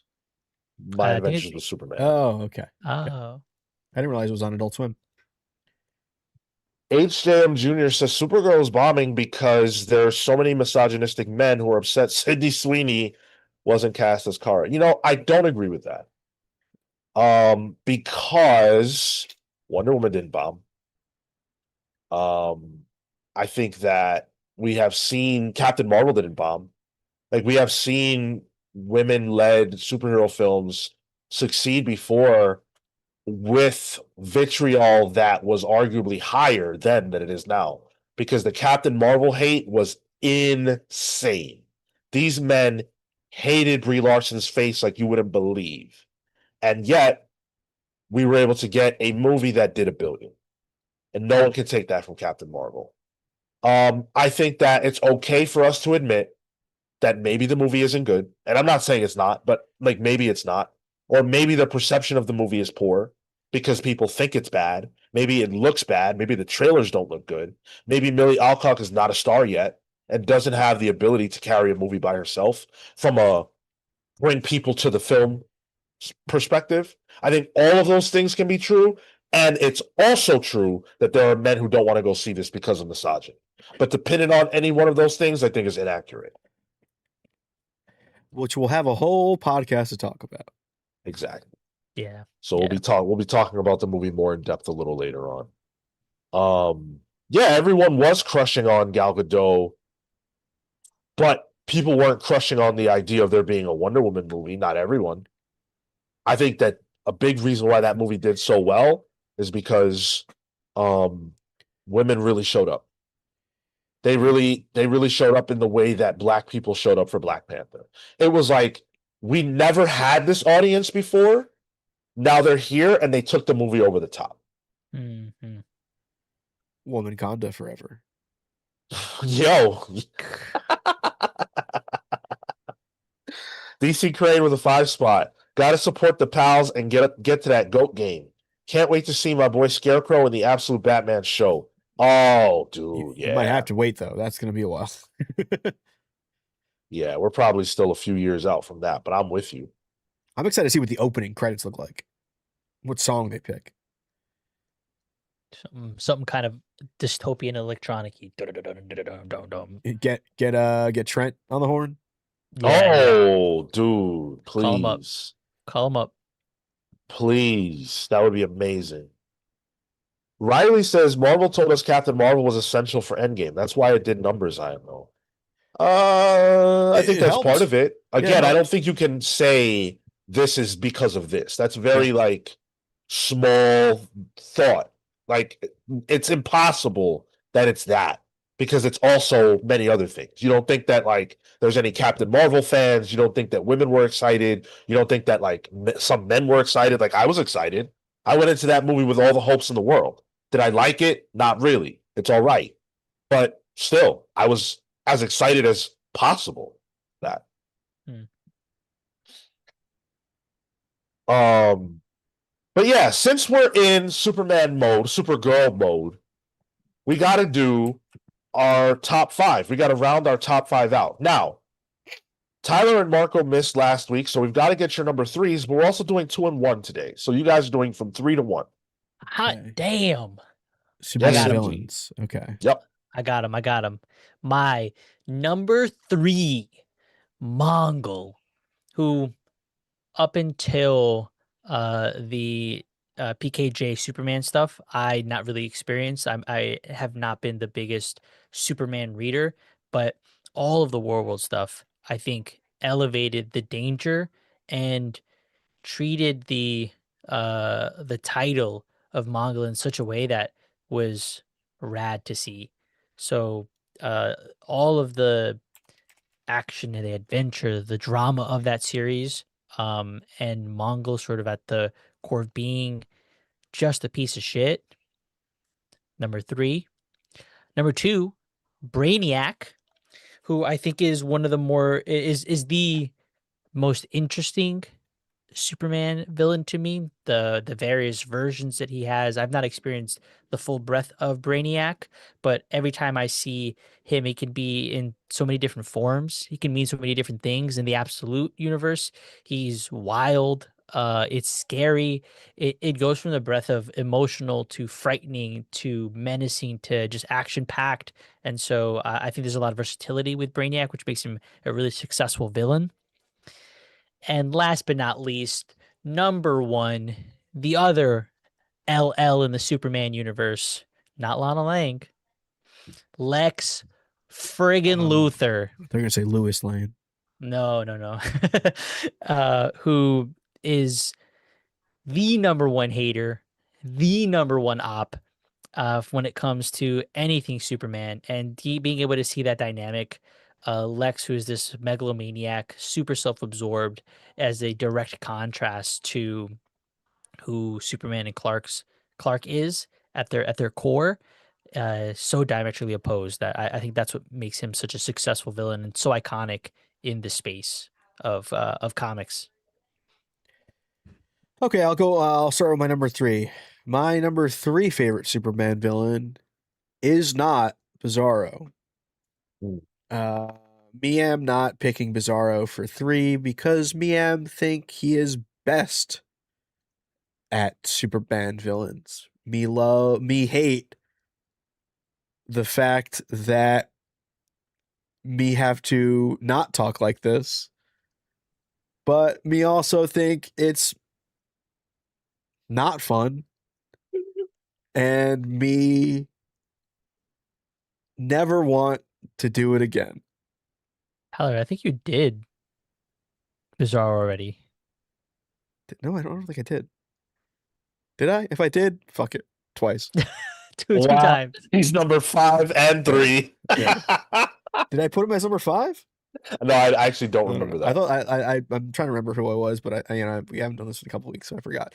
But number 2. Let me get that crackhead Ultraman. I love Ultraman as a character, just being the Bizarro is like his opposite, right? But Ultraman is actually his opposite on a moral standpoint, and the fact that it's on, what is it? What Earth are they on? Sean? Earth 4, Earth 3, I think it's 3. Yeah, it's 3. And my mom just texted me saying I sound like Grover. Oh, it's because I was talking Bizarro speak. Hey, Mom. Yeah, I would kill myself if I had my family texting me mid-show. Just roasting me. Yeah, no, Ultraman's great. I just like the fact that he is the antithesis of what Superman is, and that leads to him being not only like a good foil for Superman, but like just a foil for the entire DC world, like Earth Prime in general. So I just think that's cool, and I just like that he is literally just a crackhead. Like he needs to like chomp on kryptonite, like my cat eating a ball of tinfoil, just chomping on it for no reason. Yeah, and it's fun. But number 1 is easy. It's Lex. Lex might be like in contention for top villain of all time for me because I love how right he is. Like, is he wrong? Yes. But does he have good points? Also, yes. And I think that makes a compelling villain. So, I second everything else Marco says about Lex. Number 2 for me is Metallo. Metallo is such a cool fucking character. At first, it was the visuals, it was the way that he looks. I just thought, like, dude has fucking kryptonite in his chest. That's awesome. And a badass costume. But then when I read PKJ's story with Metallo, and he really dug into that character, and it talked about him like a living gun, like a living weapon, a person whose only destiny was to be somebody else's tool, to be somebody else's weapon of destruction. And having to live that way or not added a dimension of being compelling that made that character someone who I now want to see all the time. Facing off with Superman, but also sometimes maybe even being with Superman. And then the other thing is that this character says a lot about Superman to me, because Superman refuses to give up to try to save Metallo, even though Metallo only has one purpose, like a gun.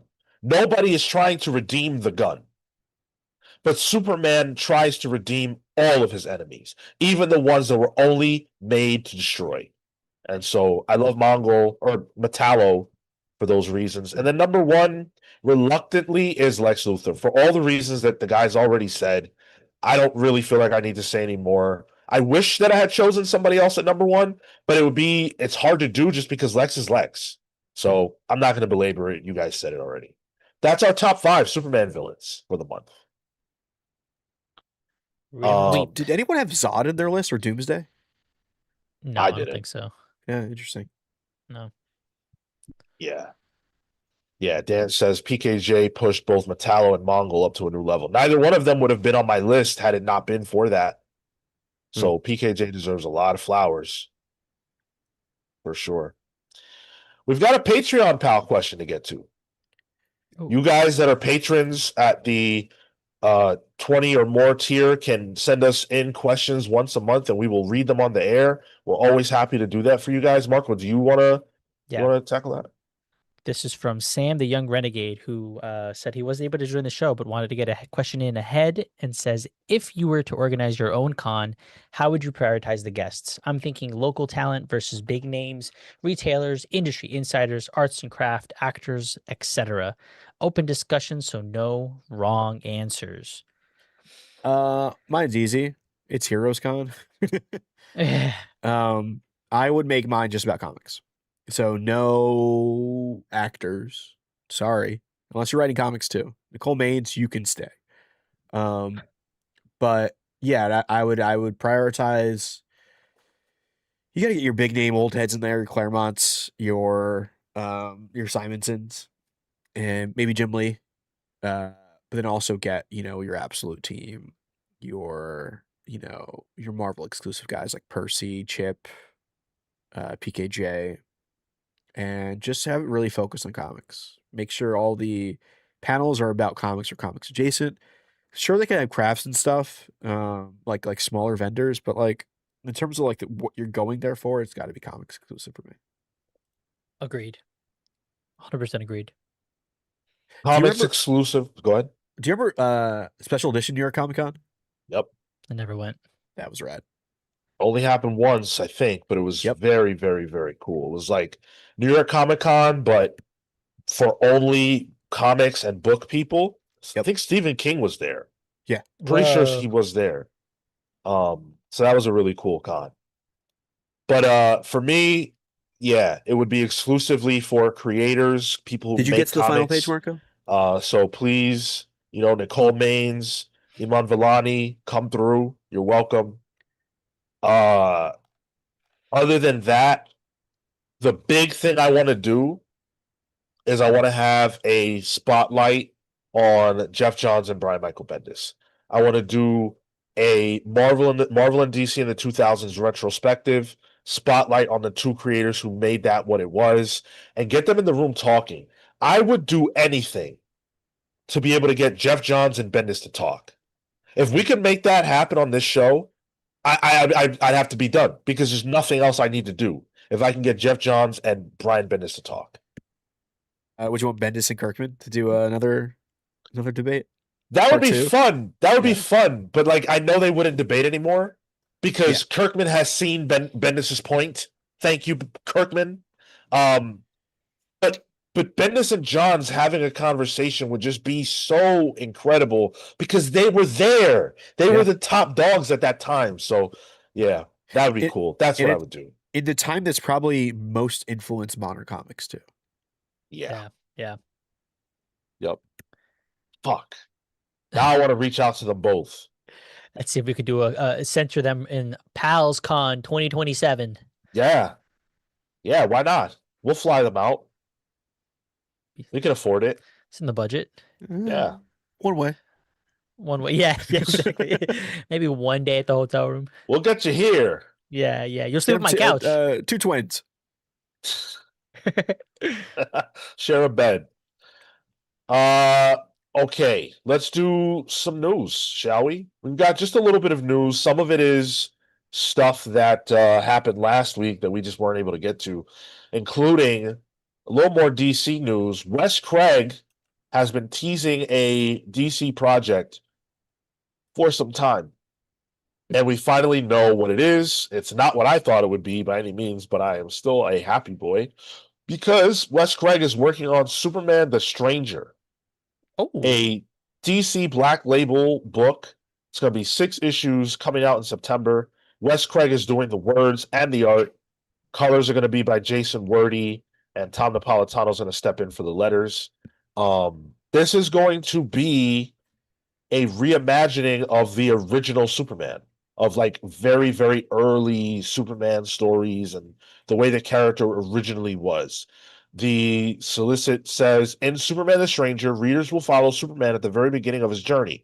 During the day, Clark Kent does what he can to make ends meet in the bustling city of Metropolis. But when the sun goes down, he leaps into action to keep the city streets safe. As Superman, Clark fights for a better tomorrow, but he feels like he's not affecting change. The rich keep getting richer, and the poor struggle to survive. Can Superman truly save the downtrodden? You tell me a guy named Wordy is doing colors? Yeah. I actually dig this. I'm with you, Sean. This is not what I expected Wes Craig to be doing. I was expecting him to maybe be doing something, I don't know, in continuity. But this feels, the way the art we've seen and like the little teases that Wes Craig has drawn, it feels a lot like the Fleischer Superman. Yeah. like a bit like that mixed with maybe like a Fritz Lang kind of Metropolis style design.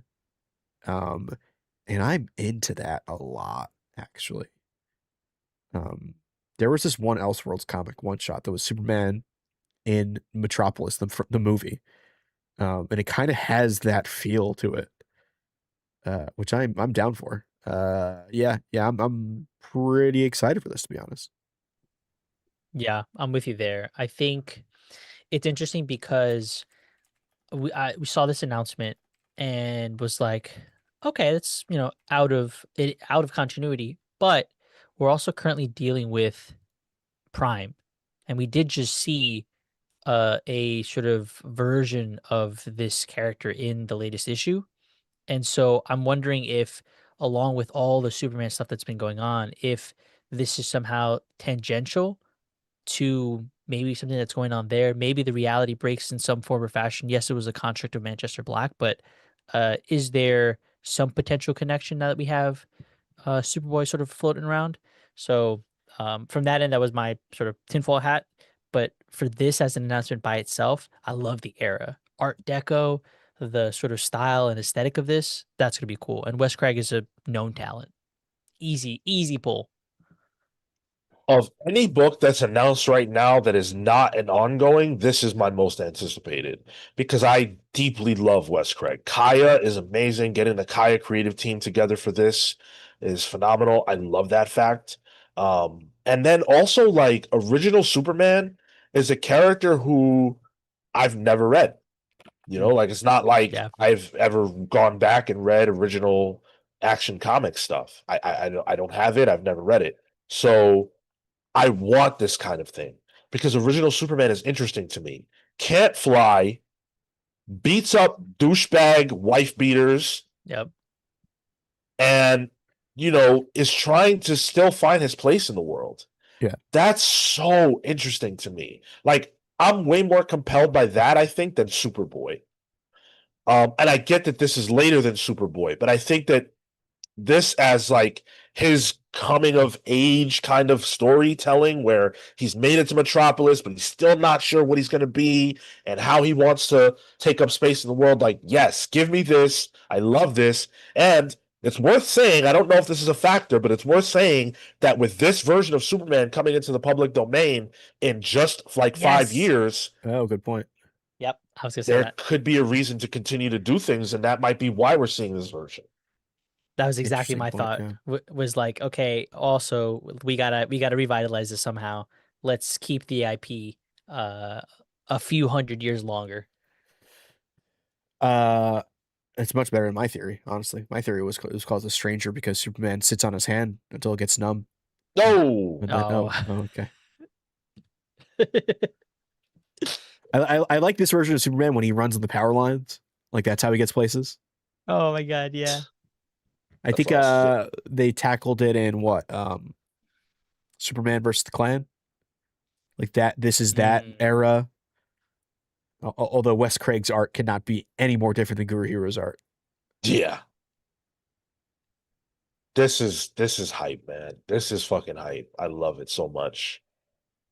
Um Ignition Press. I know we've got some fans of Ignition here, and we gave away some Ignition starter kits. It's been a year. It's been a year since Ignition Press has published comics. It's been a year. And sorry? It's been a year. Yeah. And they are celebrating that by publishing 7 new Ignition Press series in 7 weeks. Ah, damn. Yes, thank you to Comics Beat for this article. We're getting The Dog Sitter by Jamie Rich and Megan Levins. If you tune into Pal's previews, you might hear Marco talking about that this week. Yep. But that's coming out July 1st. It's a romantic comedy for dog lovers. So off the bat, Ignition Press is doing something a little weird, and I love the fact that they do genre. That's what they do. They do genre, and we're getting a romance book, and not just a romance book, but a romance book for dog lovers. Like, okay, sounds I'm a dog lover. I love love, I guess. Gonna make me sneeze. Dispatched #1 is coming out the following week. B. Clay Moore, Danielle Gett, and colors by Lee Lowridge, letters by Anworld Design. Follows a former Black Ops agent who's living under the radar, and that gets disrupted by a terrorist attack. So, okay. He's delivery driver. Yeah, he's a delivery driver who's also a former. He's delivering pain. Yeah. Oh God, that would have been like a Steven Seagal fucking movie catch line back in the day. Hanging out with Putin. Minotaur, #1. We talked about this, I think. We did, Yeah, we did. Cy Spurrier. Yep, Cy Spurrier, Michael Dowling, Sophie Dodgson on the colors, Hassan Otsman Al Howe. 5 years ago, a government supercomputer was shut down just in time to prevent it triggering inconceivable tech evolution. But something slipped through the cracks and has been causing strange phenomena around the world ever since. Photojournalist Gloria Monday documents these instances with funding from a reformed tech entrepreneur and former military ally. That sounds very good on premise. I really like that. The preview during Free Comic Book Day came out. Yeah, this is gonna be a big one for them, or at least they're positioning it as one of the big ones. Yeah. Chris covers comics, wanted to give more context to the Dispatch one. He said he gets stuck in a diehard situation and has to use the stuff in the delivery truck to fight off dudes. Oh yeah, I do like that. I do like that.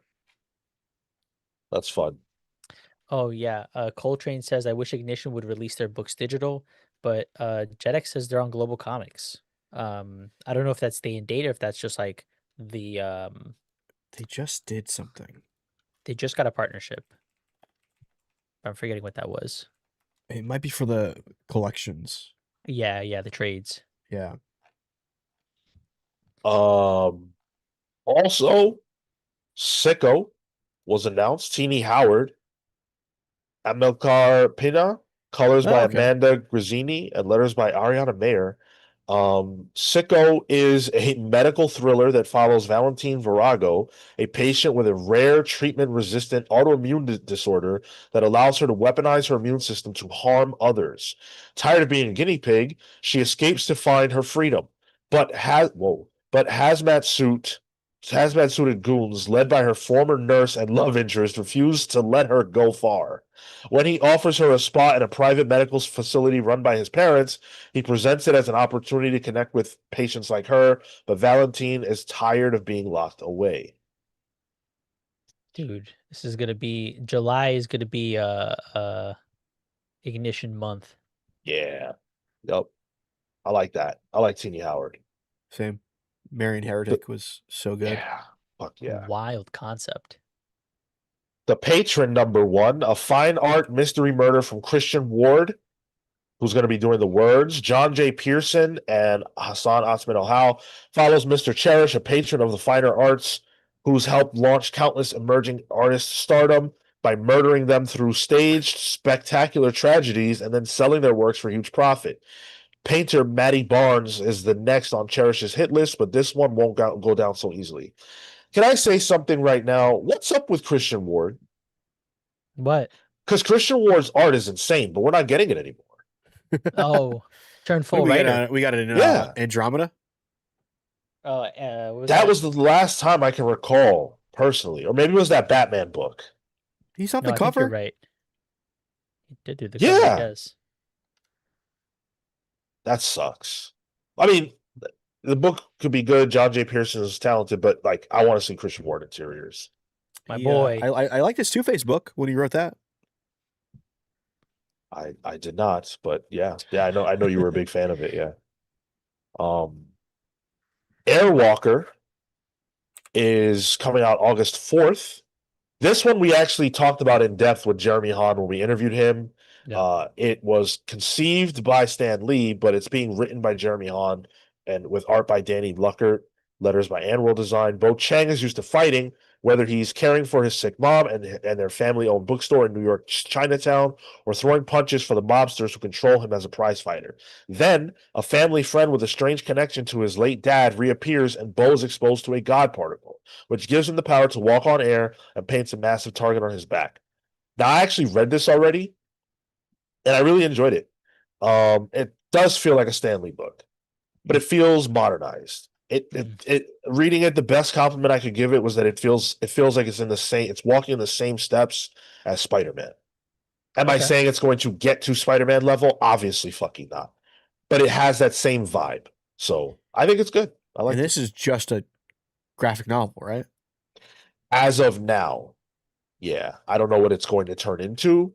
But Yeah. Han insinuated, if I recall correctly, during that interview, that if there was interest, there could be more. Right. Okay. Yeah. But Yeah. the release coming out this summer is just the graphic novel. Yep. Yeah. Yeah. Standalone. Ignition's first original graphic novel. In Super We Drop, didn't get yes, I believe Aaron Walker was one of the Galactus Heralds. Yeah. we didn't get any super chats that would trigger a wheel spin. So I'm desperate for water. Like I'm dying. So Not I allowed. just have to drink. Nope. I have Not to allowed. drink. I'm gonna die if I don't. Then that's what the fans want. They want me dead. I get that. I get it. Cult de Sac, #1, from one of Marco's favorites, Cullen Bunn, with art by Fico Ossio, colors by Ulysses Ariola, and letters by Anworld Design. It's a suburban horror story that follows the Hanson family, who just moved into a new home and are suddenly faced with the most terrifying, like literally evil, HOA of all time. Hell yeah, dude. Very good. That seems goofy. Horror tinge is always Cullen Bunn's bread and butter, and especially when it's indie work, easy pull. Marco's ready to get that colonoscopy. Hey, yo, let's go. Join us. Or we can go over there. DC Crane dropped 5 on us to get us over the top for the GOAT game. One more for the GOAT game. Appreciate you guys so much. Thanks for everything you do and making our weekends better. Thank you, brother. Thank you for the 5. Thank you for showing up for us every week. That really means a lot to me. Hayden dropped 5 on us and said, just pushing us over the goal. Thank you for admitting Killer Moth is the GOAT on the last episode, Sean. Hayden, I will say anything I have to say to win the GOAT game. Even that Killer Moth is the GOAT. Fibber. Wait, did you do a Go game last week? Yeah. Oh, I didn't get to the end. Okay. I just had them submit names, and whichever name I saw the most, and I remember at least 3 people suggested Killer Moth. That was the most I saw. So that was funny. Just Unseen with a $4.99. Can't stay for the full show today, but wanted to say it was great meeting the pals at Heroes Con. Keep up the great work. Yo, that's right, buddy. It was good to meet you and hang out. Yes, I remember. We met you when Marco was getting his original piece. Oh, from what's his face? Nah, it was from the woman who did the Colleen Durant? Yeah, it was Durant. Colleen Durant, yeah. Oh, yeah. Okay. Mhm. Which I have. Oh no, I don't have it here. That was a good piece. It was really good. We'll She's send like, her you after lucked this. out. You lucked out, she said. I said, thank you.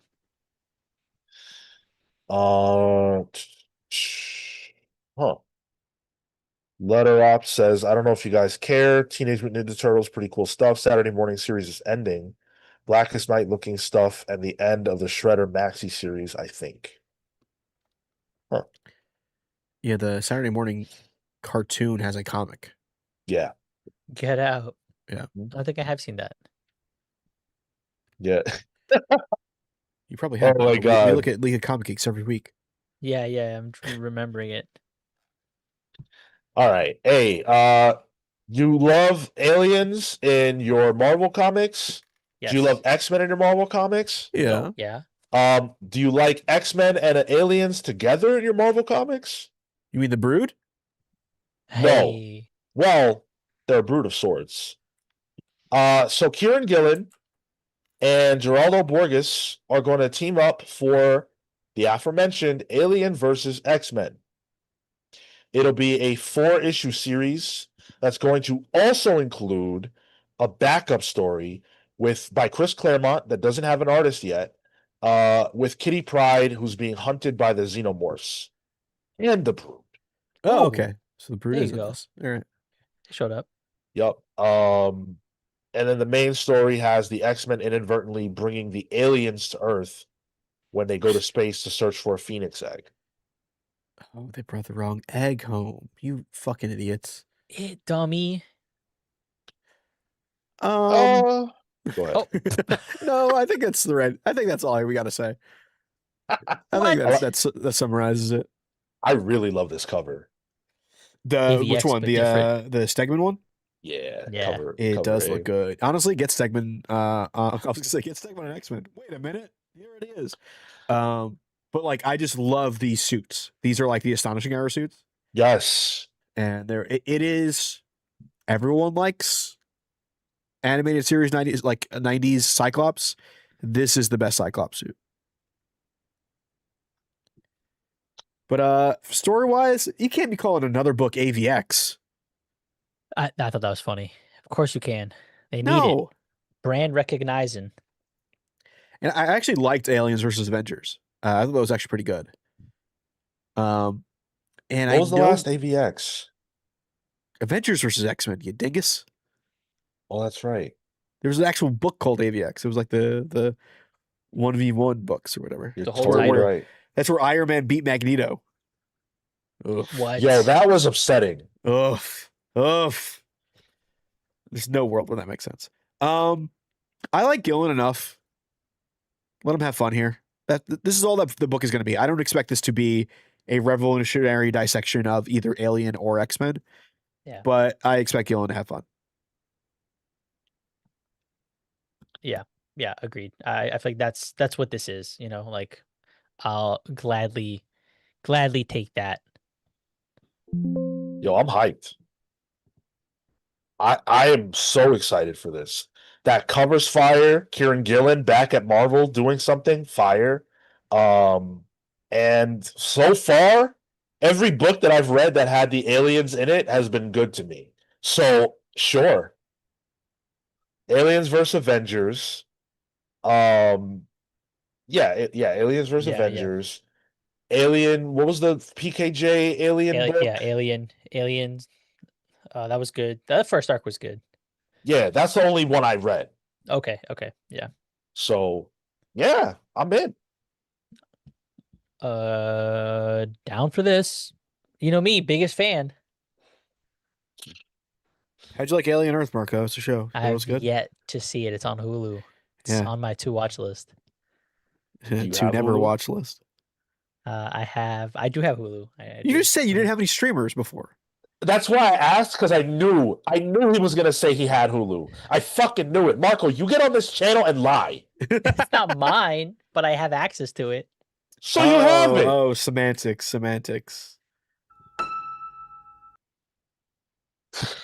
Huh? Doesn't know the note. Doesn't know where it's from. You know who you are? Comic pals, you about a stupid motherfucker. What's the note? Dude, when I saw that douchebag was in the fucking Flash comic, I was so annoyed. Like, come on now. The comic that they called out specifically. Yeah, exactly. That's hilarious. How you do that to your man? I know. How do you do that to your man? I know. Who you knew was drawing you into a comic? Oh, the same way they knew about certain books that are coming, but just do what they want to do anyway. Anyways, yeah, I'm hyped. I can't wait for this. This is gonna be super cool, and it comes out on September 16th. So Let's go. yeah. Now, let's get into the main meat of the news. Schmeat. Yeah, the Marvel meat. So Marvel has decided to alter the release cadence of Midnight, the entire universe, which is just 3 books at the moment, and have decided to release them all on the same day, October 7th. So dropping, in that Halloween season. But here's the kicker. These 3 books, X-Men, Fantastic Four, and Spider-Man, will be the only Marvel comics released on October 7th. Nothing else will come out. Damn, it's giving Battle World. Just those 3 titles? Just those 3. They've That's altered half the of Pal's plans. polls that week. Literally. Wow, they did it on purpose. They said, Yeah, you know they what? did. You know what? The Those boys motherfuckers. they'll review Yeah. this. That's all we're throwing at them. Which one should we put on the thumbnail, Tyler? Ooh, Shit. Midnight X-Men. X-Men. It's gotta be X-Men. That's what I was thinking too. Yeah. Yeah. I can But make all you're 3 gonna- on the thumbnail. Oh, true. You're gonna have to figure it out because I feel like those covers are a little awkward. No. Yeah, same issue with the fucking Ultimate books. Well, I'd have to wait for like the Ultimate books to come out to get like the actual good quality image that's the like first big full page or one. whatever. Yeah. I've Interesting. I've seen people say this is stupid. They shouldn't do this. Why not? It's being delayed 2 months. It was supposed to start in August. Now it's starting in October. Oh. I don't see any problem with this. In fact, this is the kind of thing I want to see. You want me to believe this is a big deal? Do some big deal shit. Do some big deal shit. Yeah. Move this. You know what? The fact that they're moving it to Spooky Month, fine. That makes sense. I Right. get that. And the decision to release just these titles, I do think is a good idea because to me, it is communicating we are putting our trust into this and only this. I do think that there is something there from a messaging standpoint that look, focus only on these books. This is what we have to offer. We're making this somewhat of a moment. I think they also need to lean into the shop for this too. They should be doing giveaways. They should be doing like little like masks or something, or like allowing shops to do midnight releases for this. Like it's called fucking midnight. If they don't allow midnight releases for this, that is dumb. Oh, that's such a good idea. I'd be shocked if they didn't, and I feel like we don't still know everything about how they're going to celebrate midnight. But again, they have to make this a big deal. They Yeah. have to make this feel like the biggest thing that's happening in comics right now. Whether it really is or not, Marvel has to treat it like it is. Are you guys excited? Not really. I mean, I don't trust them, but it's the next thing they're trying seemingly to position it well. I'll give them credit for that. And I'm gonna show up for them because I want to like something from them at the moment. Like I don't like not having a standout title beyond Cap, Infernal Hulk, like Thor. Like give me a little bit more. Right now my whole pull list is Indies and DC. I don't know if I'm excited. Like I look at the cover for Midnight X-Men, I'm like, oh, you know what? That looks pretty cool. The Spider-Man one, wow, that's sick. The Fantastic Four one, whatever. But there's something about this that doesn't feel it almost I want to say it feels half-baked, but that's unfair. I don't know that at all. But there's something about this that's not gripping me. Yeah. Yeah. Do you think it's a level of burnout? In terms of what's- Marvel announcements and Marvel hype machine. Right. Okay, for Marvel Burnout specifically. Yeah. Marvel burnout specifically. Marvel blabbing their mouth specifically. I don't know if I can trust them at this point. Fool me once, shame on me. Fool me twice, can't be fooled again. Like I don't. You know what I was excited for? Imperial. Yeah. And they fucking like that was tailor made for me, and they just pulled it out from underneath me. And I just caught up on Imperial Guardians. That book is rad, and like it ends in one more issue. Like it's just man, it's just a bummer all around. So like another initiative, one that they are telling me is important. They told me Ultimate Universe was ending. Like what do I? Their word kind of they're like a press release from Marvel right now doesn't mean shit to me. Anti-hype. Let's say Yeah. hello to Eric Canetti in the chat, who is obviously famous for the absolute Batman issues 17 and 18, 16, 17. I think 16, 17, yeah. Yeah, where he did the incredible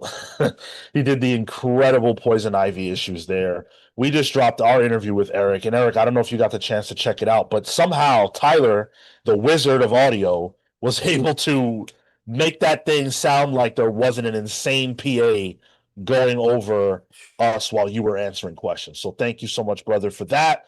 And thank you for showing up and hanging out with us today. He says, I always appreciate the conversations on this channel, especially on a Saturday. Thank you so much.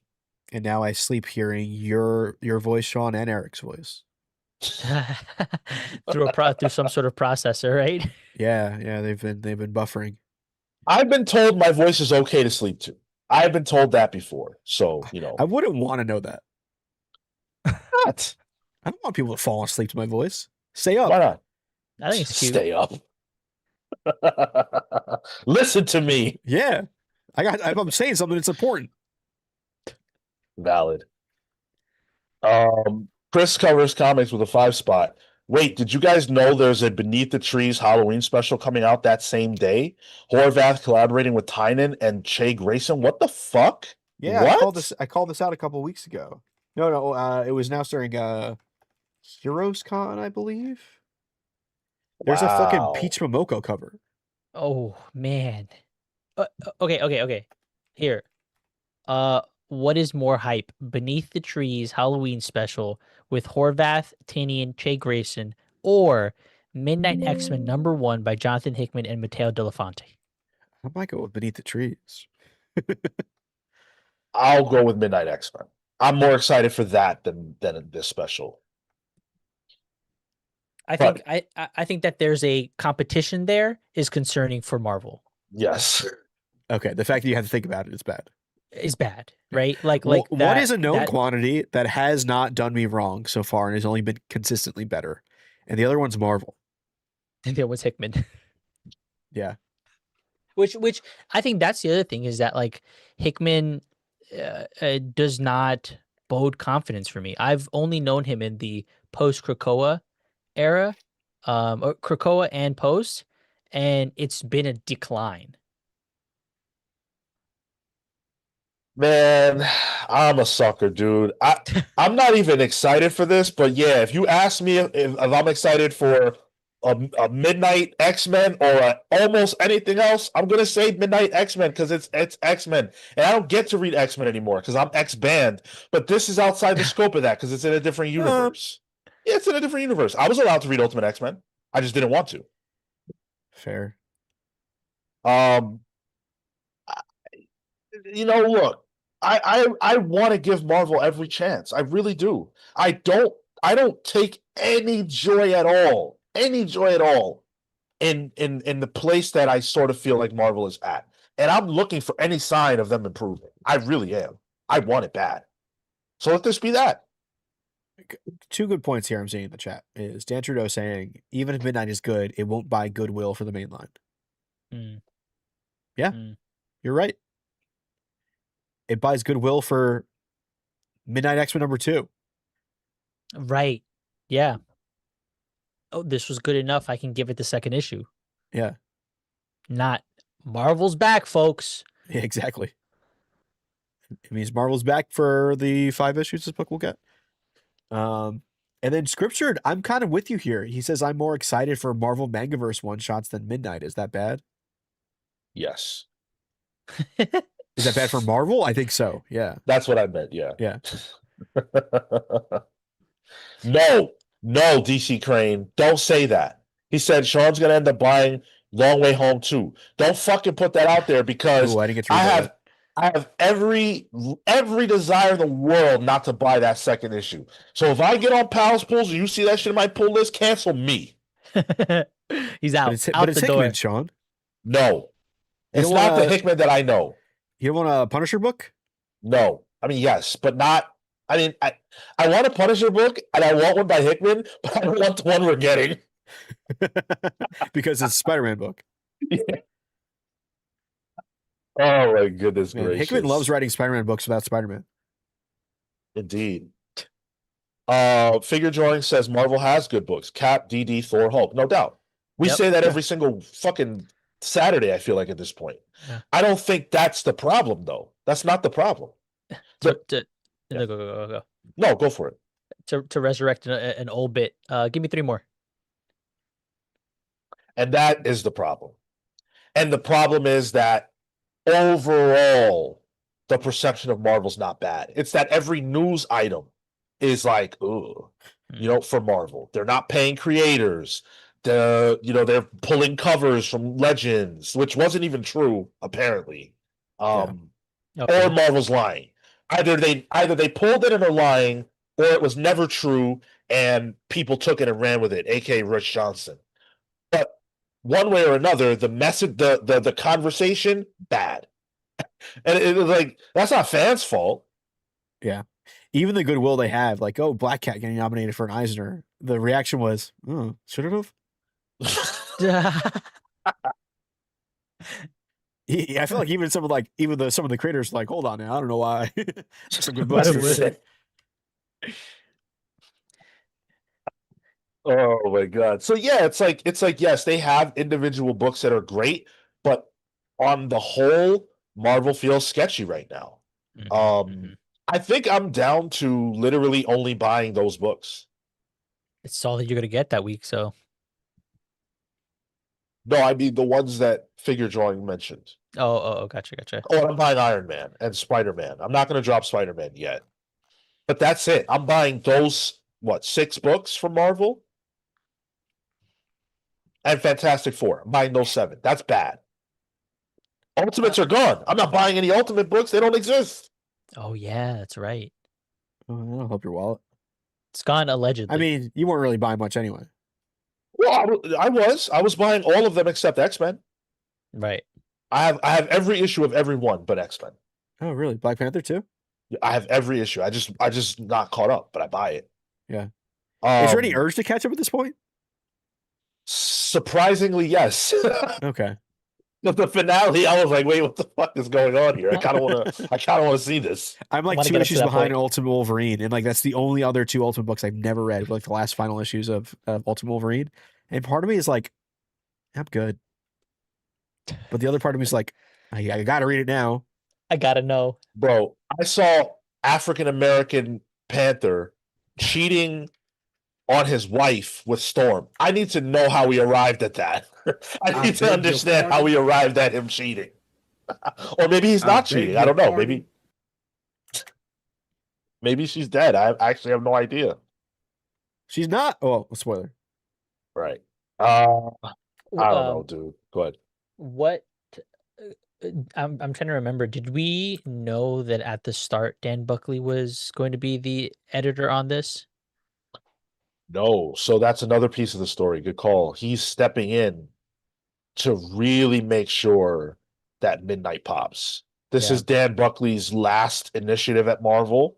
He's going to do everything in his power to make sure that this works, including stepping down to, if not directly edit, definitely directly oversee. Yeah. That was the other angle about this that I thought was interesting. Like, if this is all tied together, this was probably Buckley's decision. Yep. Let's hold on a second. We gotta do something about this. Let's re-wrangle. Let's give this 2 months. And actually, to the creators, you got 2 months to do XYZ. Yeah. I think that him stepping into that role is definitely going to make an all hands on deck feel. Whether that produces better comics, I have absolutely no idea. No idea whatsoever. DC Crane, looking forward to when y'all do an ultimate postmortem / deep dive. Well, that's coming very soon. That's going to happen very soon. Much sooner than we thought. Yes, there will be a postmortem very soon. It's going to happen before Ultimate Universe returns, that's for sure. Yes. It will probably happen within the next 4 weeks, actually. Somehow the Ultimate Universe has returned. Ooh, Eric Canetti with the $9.99. Thank you so much, brother. Good question, too. What would it take for you guys to extend Marvel some good faith and credit again? What would that strategy for Marvel look like? And I would love for chat to answer this too. I feel like I've said in the past, direction and long-term planning. I need to understand what is in the pipeline more than 6 months. When we got all the next level announcements, we got 3 creative teams like fully confirmed, and then a slew of characters of what they were thinking about. When we got all in, we got the that timeline, if I'm remembering correctly, of like where everything is going and how things are plugging in. I think a commitment and strategy like that makes sense to, for me, build confidence, because I know that there's some sort of North Star we're pointing to. We're not going to deviate from a plan to some degree, because I also need commitment from them to make it feel like it matters to them, because if it matters to them, it matters to me. And it matters to the people that we here talk to and talk about. I'm kind of with you, and I keep thinking about my bread and butter arrows. I'm thinking like Heroic Age, something like Dark Reign. And as much as it pains me to say it, maybe a couple new number ones with creative teams on it that I enjoy and that feel creator led. Like it's the one thing everyone complains about. Too many new number ones. It worked for All In. All In was sure they didn't relaunch some books. They just continued on, but there was like a new number one starting point dressing on it, new creative team, new forward direction that's tying into the greater theme of the universe, and that kind of cohesion is a big deal.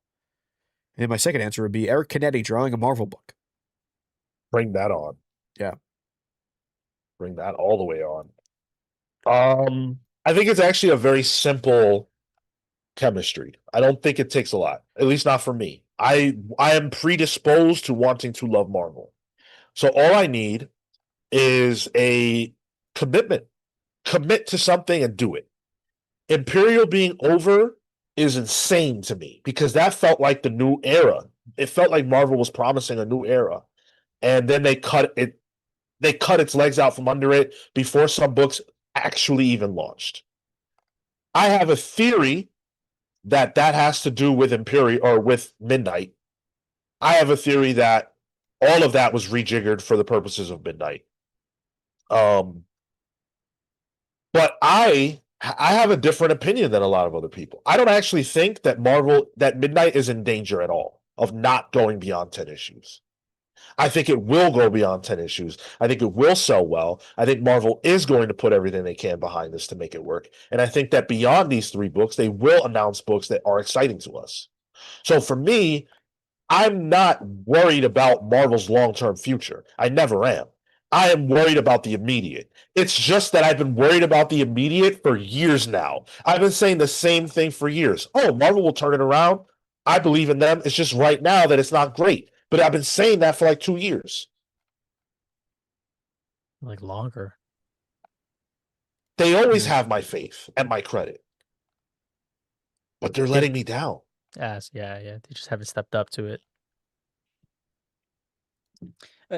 What do you think about some of like the structural things that DC is doing? Because I see here, I just saw it, Omni Slash. I would like to see more series make it past 10 issues. I think that's important. That shows commitment, that shows investment, that shows that there's some level of trust. The fact that we're getting a new number one constantly at this point feels just blatant short-term thinking, and that's another thing that hurts, is that they're just prioritizing that short term. And to Sean's point, if that's all that they're prioritizing, then that new number one always has to be good. That contract always has to be re-signed on a shorter time frame. It doesn't allow us to settle in. Yeah. As creators, I can't even imagine what it's like to work under Marvel's new wave of 5 to 10 issues. Because how could you know how to tell your story for a character like, I don't know, Wolverine? Wolverine's not getting that treatment. Hayden's Hideout mentioned Deadpool. How do Yeah. you tell a long-term story with Deadpool if you don't know if you're going to get past 5 issues? And at this point, it would have to be them actively saying they are going to last longer than that. Right. Because my hype is not going to be there if it's an unknown. If I see a solicitor for 6, I'm like, oh, look at that, big surprise. There needs to be a expressly stated objective as aligned for that. Chris Covers Comics says, I keep going back to that one word we don't want to use with Marvel and thinking, would it really be the worst thing? Well, Yeah, the word that Chris is thinking of is reboot. And I say yes, it would be the worst thing. You want to know why? Because what Marvel has over DC is they have that intact legacy. The same Spider-Man you're reading about is the same Spider-Man that started. And that matters. The same universe you're reading about is the same one you started with. That matters. And every jumping on point is a jumping off point. And there are a lot more people looking to jump off than on with Marvel. I don't think Marvel should ever reboot. I mean, they do mini reboots, retcons across the board all the time. Like Cap coming out post 9/11 is a new thing. And that helps recontextualize a lot of stuff. So the solution is already built into what they've already been doing, like the Punisher war effect. What war did he fight for? That always changes.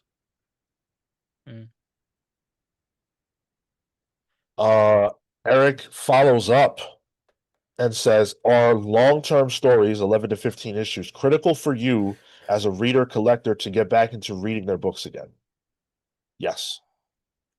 Yes, but I don't know if that's going to happen. You know what I mean? Like, I don't know if a book's going 15 issues. There's always an unknown now that I feel like is the elephant in the room whenever I'm reading a book. Well, let's Like say what is an ongoing? We make a joke that an ongoing is whatever Marvel decides, but that really is what it is. but let's say that edict was out the door, right? And let's say it's a year later and they start saying this is going to run as long as it is, as long as it needs to. Does that feel better? As long as it needs to run? What If does they that mean? said that, yeah. I have no idea what that means. Yeah. Because as long as it needs to run is sort of a nebulous concept. Like some books you could do forever. You know, so if sales don't dictate it going on forever, then when do we cut it? What is the threshold for a book that should no longer be sold by Marvel? That's the problem. I don't know where that threshold is, and Marvel clearly does, and so many of their books are falling below it that I'm getting to the point where I'm like, well, then Marvel's just not committed anymore to any ongoing book that's not core X-Men, Spider-Man, Thor, Hulk, or Cap. But like, you know what? Go. There, like, you know, scripture brings up dark patterns here. Marvel never wants to tell me when something's a mini or a maxi. I'd be okay with that. Tell me it's 12 issues. Then I'm cool with that. It's not going to scare me away from the book. But if you're telling me it's an ongoing and I get 4 issues out of it, I'm not interested. We knew what, oh boy, gotta ban somebody already on the Discord. I knew that shit was gonna happen with that I got person. it. You got it? All right, it. cool.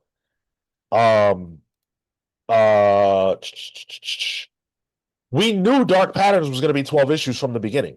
We knew, yeah, Fantastic Four also. We knew that it was gonna be 4 3-issue stories. We knew that.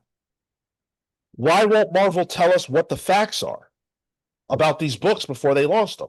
Do you know why? Because they don't know. That's the problem. They don't know. They didn't know that they weren't going to keep Imperial going. They didn't know. They cut it off. And watching that happen in real time is very weird. We're getting into like, it's worse than Netflix territory. Because on Netflix, shows will get the season. In comics, they get clipped like that. You don't even get the full story that the creator had on tap. What the fuck happened with Planet She-Hulk? What was that? The team didn't even know. Stephanie didn't know. Yeah. So it's like when the creators don't even know what's going on, I have a problem with that. Yep. Communication. It's important. Which is one of the issues during like early New 52. Yeah. But it's not that comics have to be long to be good. No. I don't think any of us are saying that. It's about the messaging and it's about what's best for the story. What was best for Dark Patterns and for the creators involved was for it to be 12 issues. Yep. Would we have liked more? Obviously, yes, but they couldn't do that. That's fine. I got no issue with that. But why did Storm get an initial runway of whatever it was, 15 issues or whatever it was, then come back for 5 and get blipped? Yeah. And also, it'd be great if Marvel is paying their creators. Well, yes. In that Storm example, would that have felt better if it was 20 issues? I don't know. So- I'd have to read the book. That's the thing. But at least the team, if they know what their runway is, can tell that story. If their runway is cut off before they recognize it, then it's going to lead to a bad story. And Storm ended up like that. Yeah. Because you're asking somebody, look, writing comics is fucking hard. For the big two, it's hard. And you're asking someone who's relatively new to the game, in Maria Iodell, to step into a role with a character, have to deal with events, which there were at least 2 events that came up during that time period. And then you relaunch his book, and he only gets 5 issues to wrap up everything that was set up in the initial 10. And it has to function as its own new thing. How do you do that? How, like, reasonably, as a creative team, how do you do that? It makes the job harder. It makes the job harder, and I think to the point about the longevity or like the length, whether it makes it good or not, I think that at the very least it allows a creator to find their footing and their voice with the character. Because if they're trying to tell a story, and let's say they only have the 5 issues, the 7 issues, whatever it might be, they have to tell their banger story that maybe needed to really lead up to something or needed a lead up in a condensed form or fashion that minimizes the impact. Because I do think you need a level of longevity to connect to characters and for the creatives to find their hold of how they really want to express themselves in those characters. If not, it's a story that's meant to be, oh, this is gonna be hype. Cool, but like give me the small moments to make the bigger ones bigger. Let me tell you something that I believe to be fact. If Immortal Hulk was made in this regime, in this era of Marvel, clipped before 10. Yep. Yeah. That's awful. That's an awful reality. Dirk Manning says, force writers to go hard, fast with their best high concept story to try to get more work, potentially on another title, hence repeating the cycle. Yep. Yeah. Yeah. Right? Like you always want to come out with your best barrel, right? You always want that.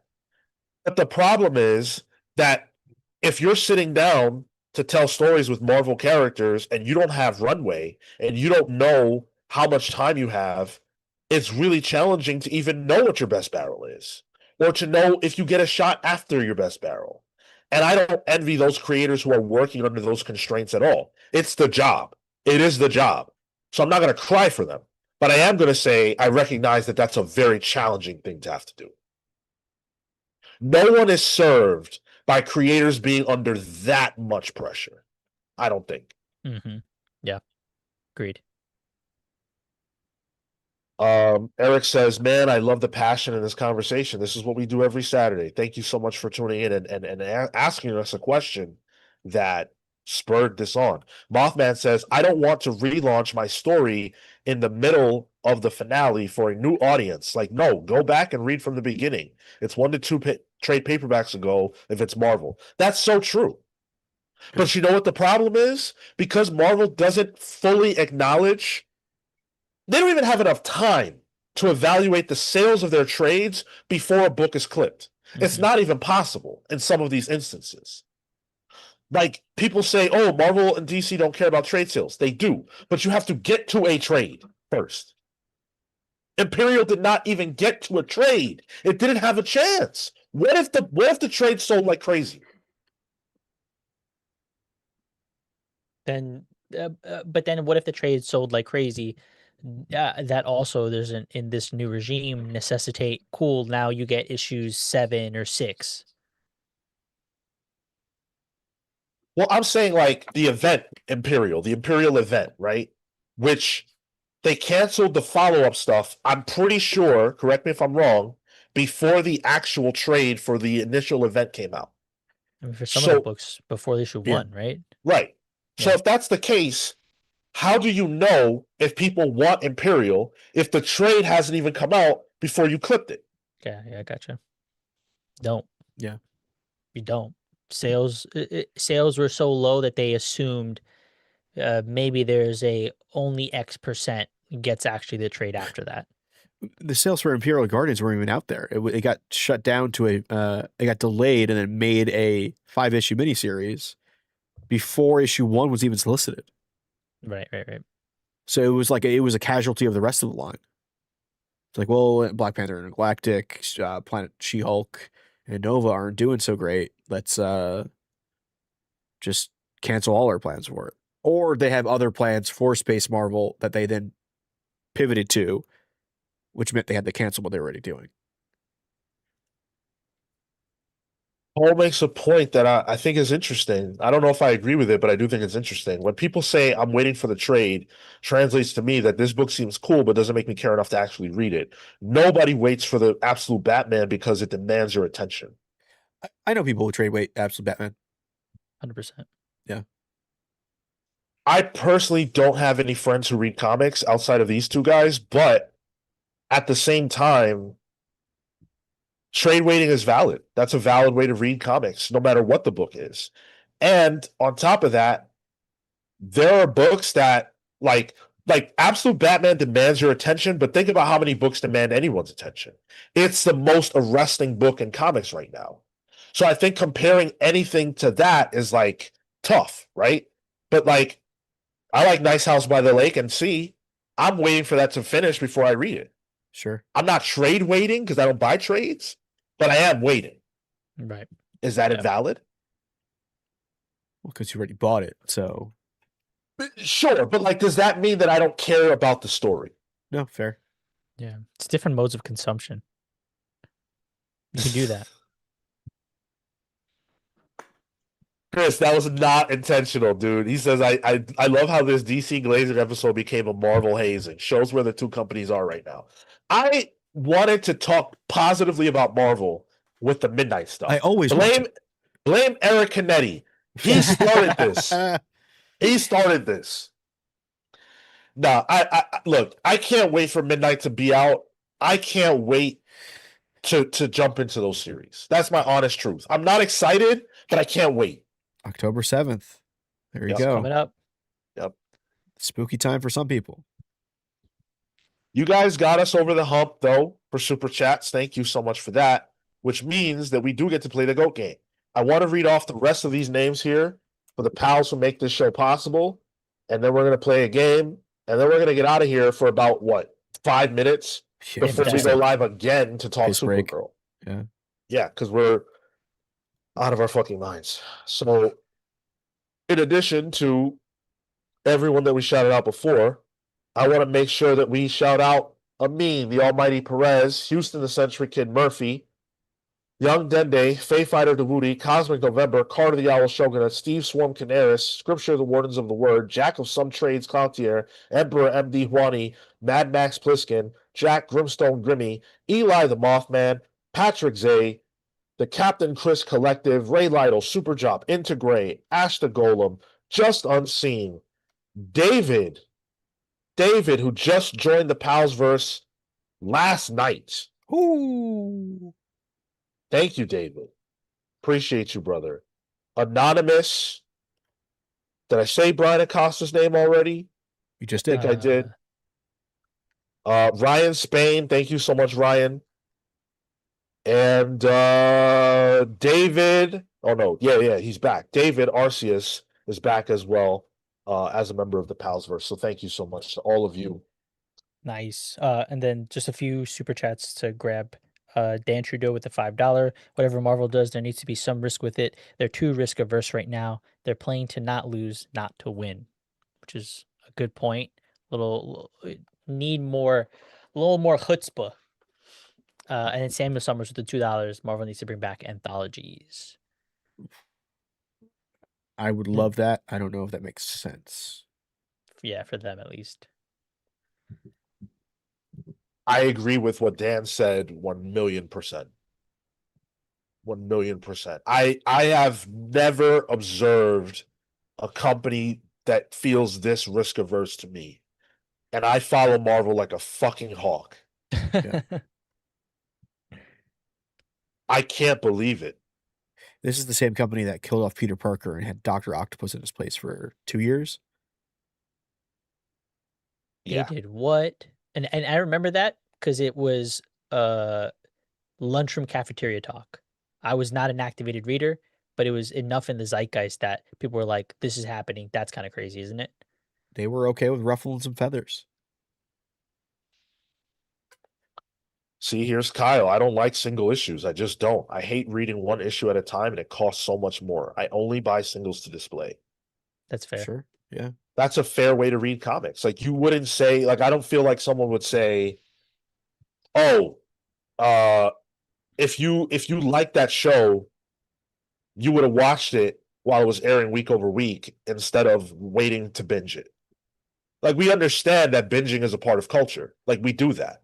People will wait for something to end so that they can watch all the episodes at once instead of having to wait to watch them week over week. We'll try doing that month over month. It takes a specific kind of person. And a person not being like that does not mean they don't love comics. I have to reject that. But okay, it's time for us to play a game. A GOAT game or a WOTE game? What are we feeling? Wote. I'm feeling GOAT. GOAT? Flip a coin. Let's go positive. Right. We were just on a hazing run, so That's fair. True. That's Yeah, a that's fair true. point. That's Let's true. go positive. So we'll be pause, and we will say we'll do the GOAT game. okay. Who's Sounds it gonna good. be is the question. It's gonna be I played against Rob last week. well, you're free this week. It's me and Marco. No, oh, dude, it's been nonstop for like 2 months. Hey, you had a break last week, my friend. Yeah. Keep that shit in mind. We both did. All right. Who's the Yeah. character gonna be though? Please.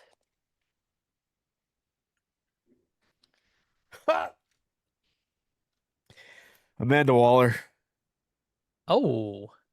Okay. Someone Why you is both know. Why is Amanda Waller the greatest of all time? Okay. I had it I'll go ready, by first. the way. I'll go first. All right. Sean, you got the timer ready? When he starts talking.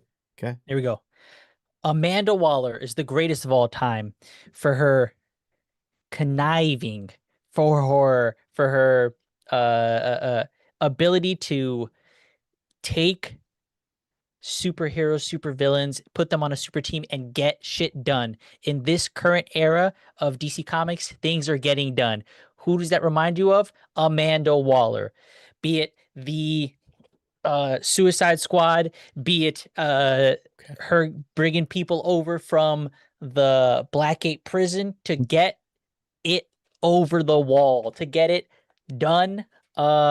She is the backbone and the brain behind one of the greatest teams to be able to Task Force X. That's it. Hello, X in the name. I learned that Amanda Waller likes to get it done. That's right. All right. Ready when you are, Sean. When you start. Okay, so I'm gonna get the poll up as well. I got you. Get ready. Yeah. I got it. Amanda Waller, also known as The Wall, is the greatest of all time because she shows that even in a world of superheroes, this is a world where Superman exists, where Wonder Woman exists, where all the Green Lanterns exist, a human can still be a force of nature. For good, for bad, depends on who pisses her off. And the idea that she could control all of that, take villains, use their villainy for the greater good of the U.S. Army or the U.S. or actually for her greater good at this point, is proof that she's the greatest of all time. She might be one of the greatest non-powered characters in all of comics of all time. And I just really like the Suicide Squad. So without her, that wouldn't exist. So that's why the Amanda Waller's Wall is the greatest. Okay. All right. Came in right on time. Yo, Ivy Moon said, "Drink every time Marco says get it done." It would be ossified. Get your votes in. Yo. I used to love to do that. Cut it out. Yeah. I used to do that all the What? time. Yeah, dude.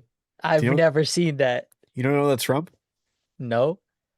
Isn't This that from child, Full this- House? Yeah, the sweet summer child. Yo, bro. Marco, what did you watch? Telemundo? Is that all that was on the Yeah, TV? yeah. What were you watching, bro? What year was that? Full House? I never watched Full House. I used to watch like Seinfeld with my dad What did you watch as a kid? as a kid. Dragon Tales, Dragon Hey, Tales. Chapolin? No, I never saw Chapulín. I never Okay. saw Chavo del Ocho. Who's the guy in Dragon the Ball in barrel? Spanish. That's Chavo del Ocho. Okay. Olsen twins? Maybe? I hated them. Ring a bell? No, I know Full House, but I never Okay. watched it. Oh, Can you okay. name the Olsen Improvement? twins? No. Wow. Home Improvement. I used to like that one. Marco, Yeah. can you name a highly famous actress who is the sister of the Olsen twins? Something with an E. Okay. Keep going. Give me the next letter. L. What game is this? Elsa Ugh. Olsen. Elsa. Ellie. No.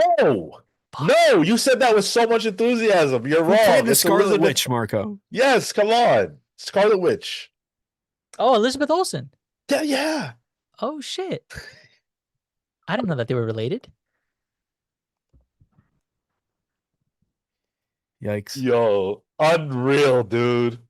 Unfucking real. Whoa, Dan Trudeau just going off. What happened? Damn. I love Saved by the Bell.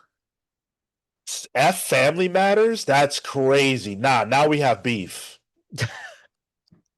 Wow. Now we have beef. Mothman says my little sister was obsessed with Dragon Tales. I've never seen a Dragon Tale. Very good. Oh, Mary Kate and Ashley. Wow. Everyone used to ask if they were my sisters. So I don't like them. That's probably annoying. Yeah, having the same last name was. You related? And people would always spell it the way they spelled it, so which is not how I spell it. So, who convinced you that Amanda Waller is the GOAT? The answer is Tyler. Oof. 67% of you said so.